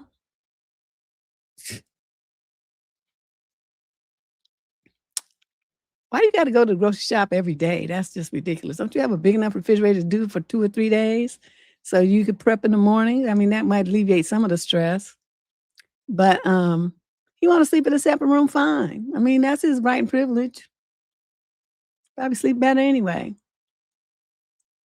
Don't be mad. Just asking what the hell is your problem? Why are you acting like this? So you got, you better say something because otherwise I'm going to expect you to get your shit and get the fuck out. Because one thing I'm not going to do is be bothered with somebody who's supposed to be on my team acting like you. And then I would just leave the room and let him figure it out. But see, that's why I'm single now.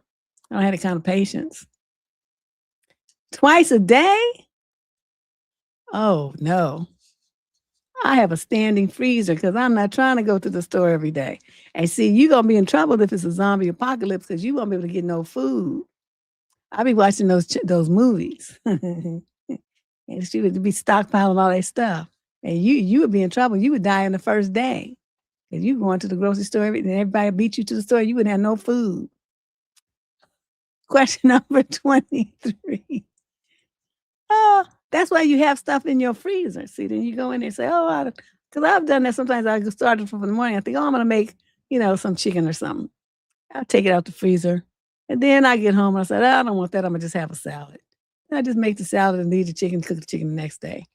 Or, whatever. I mean, but I'm not going to the store every day. I can't do it. The people are weird and they're funky and they be all anxious and it's just too much. The energy is weird. Question number 23. He's 22 to 27 from Madison, Wisconsin. Summary of issue. If you seem to have a good time, why ghost afterwards?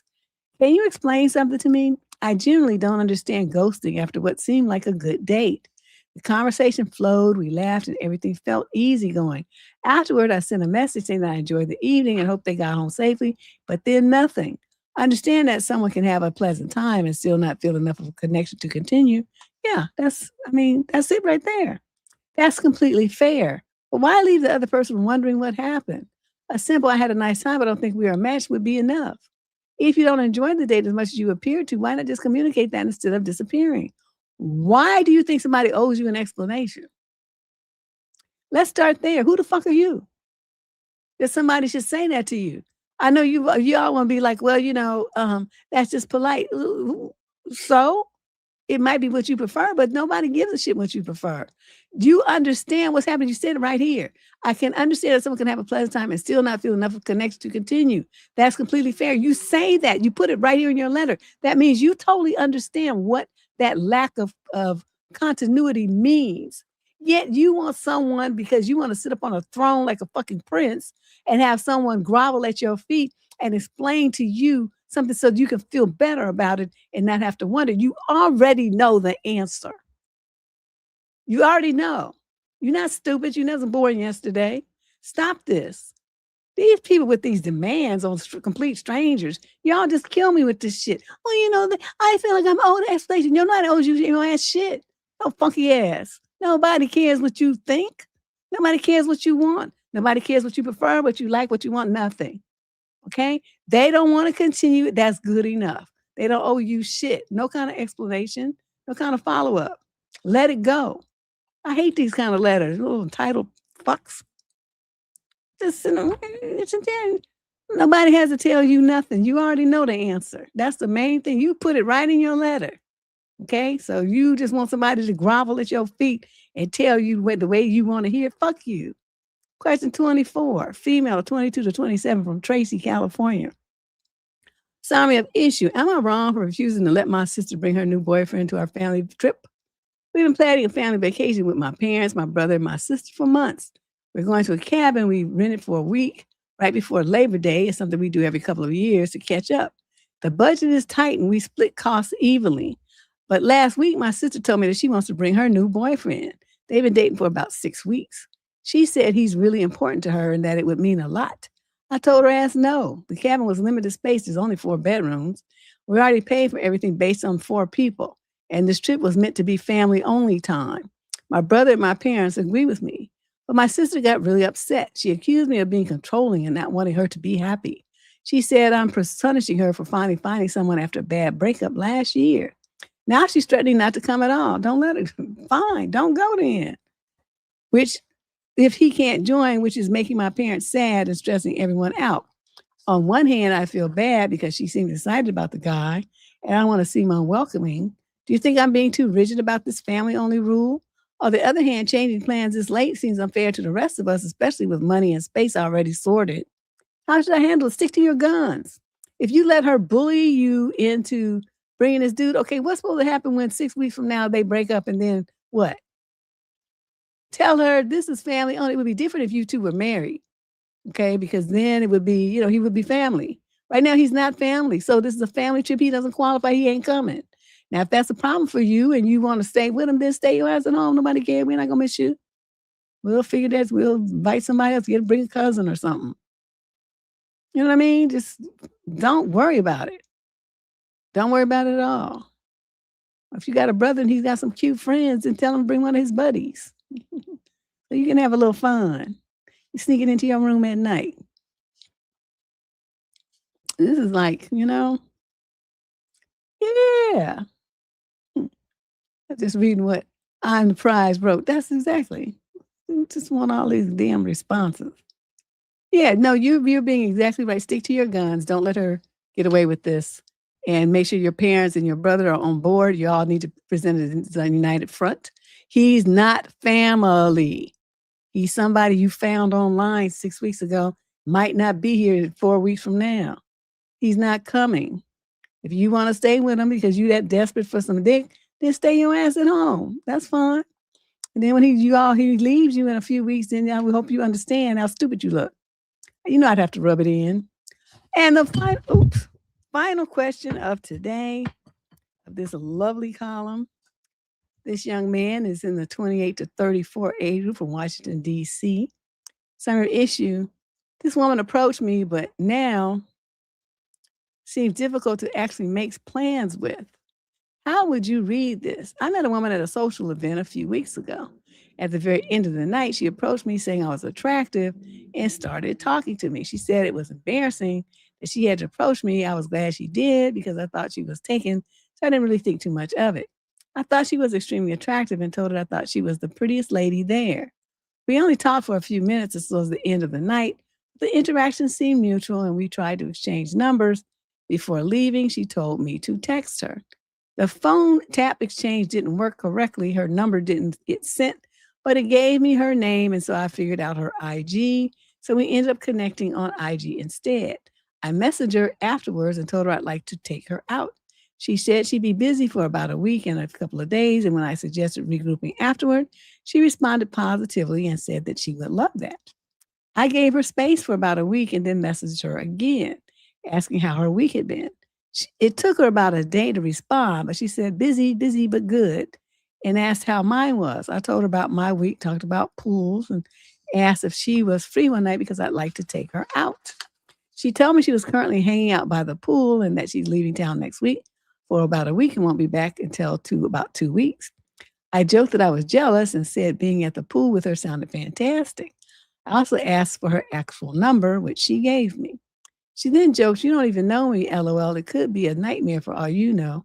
I replied, "Ha ha ha, you might be, but there's only one way to find out."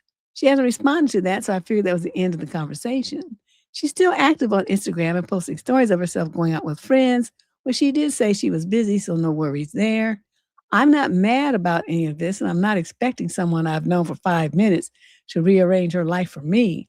But I'm a little confused because she was the one who initially approached me. So I figured she'd be show a little more eagerness to actually meet. I figured if a girl is approaching me, then there's a high level of interest, but now I don't know. If I were interested in someone and knew I was leaving town for a week, I'd probably offer something like, I'm busy, but I could grab drink for an hour on Sunday, or at least suggest the day after I got back. She hasn't really done that, and I also feel like I'm doing most of the initiating / asking questions.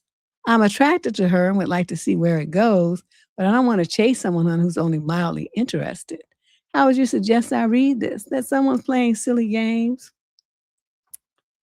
You know, it's a shame that you guys are this old and people are still, this dysfunctional. What you should do is be a G and you text her and say, it seems like it's a little difficult to catch up with you, so I'm going to put the ball in your court. If you want to see me when you get back from all your travels, let me know. If I'm available, we'll hook up. That's why you say, if I'm available, then we'll hook up, get together, whatever the proper phrasing is. Because hookup actually probably has a different connotation. Then, we'll get together, or we'll see each other, or we'll, go out, whatever phrase you want to use. And then you just let that dog lie there. If you never hear from her again, that's fine. And if you do, that's fine too. But, you're attracted to it, but I don't want you to put all this on it. Like you putting too much on it. It's like, you met this person for 5 minutes, just like you said. What is all this? You be coming on a little strong here. And that might be, she's like, oh, wait a minute. He's a little anxious, doing a little extra, a little bit too much. People want to feel like you're interested in them, but not to the point where you are dependent on them, desperate for their company. You're so lonely, you don't have nothing else going on in your life except for them. It's overwhelming. Even if they really do like you, it's still overwhelming for the person when they first meet you. You have to approach these things slow with a little bit of finesse.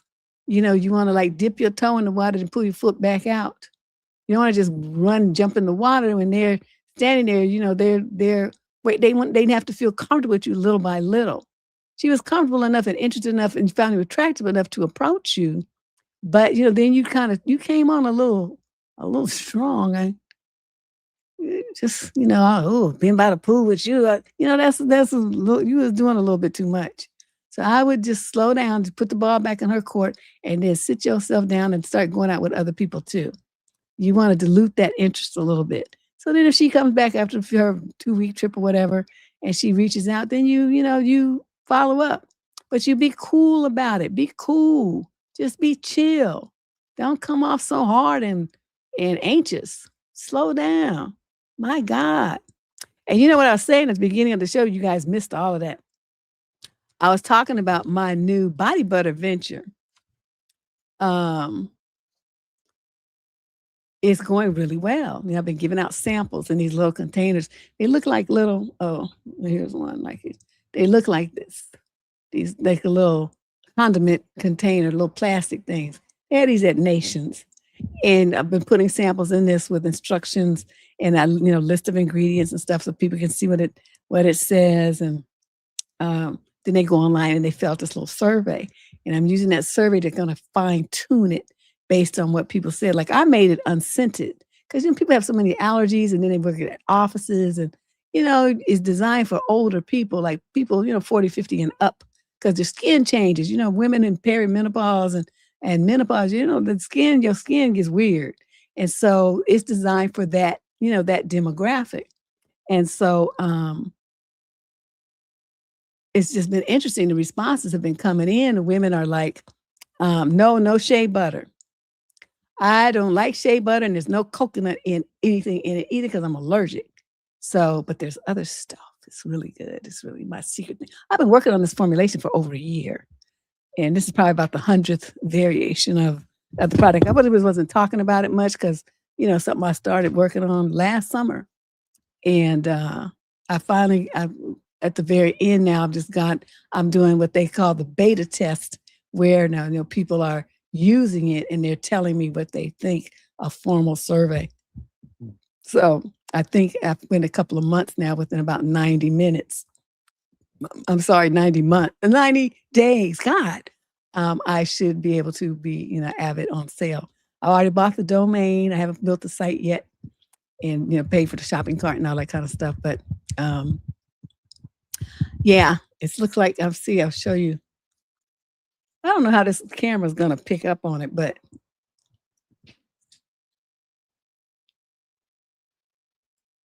see, it's the whipped kind of fluffy texture.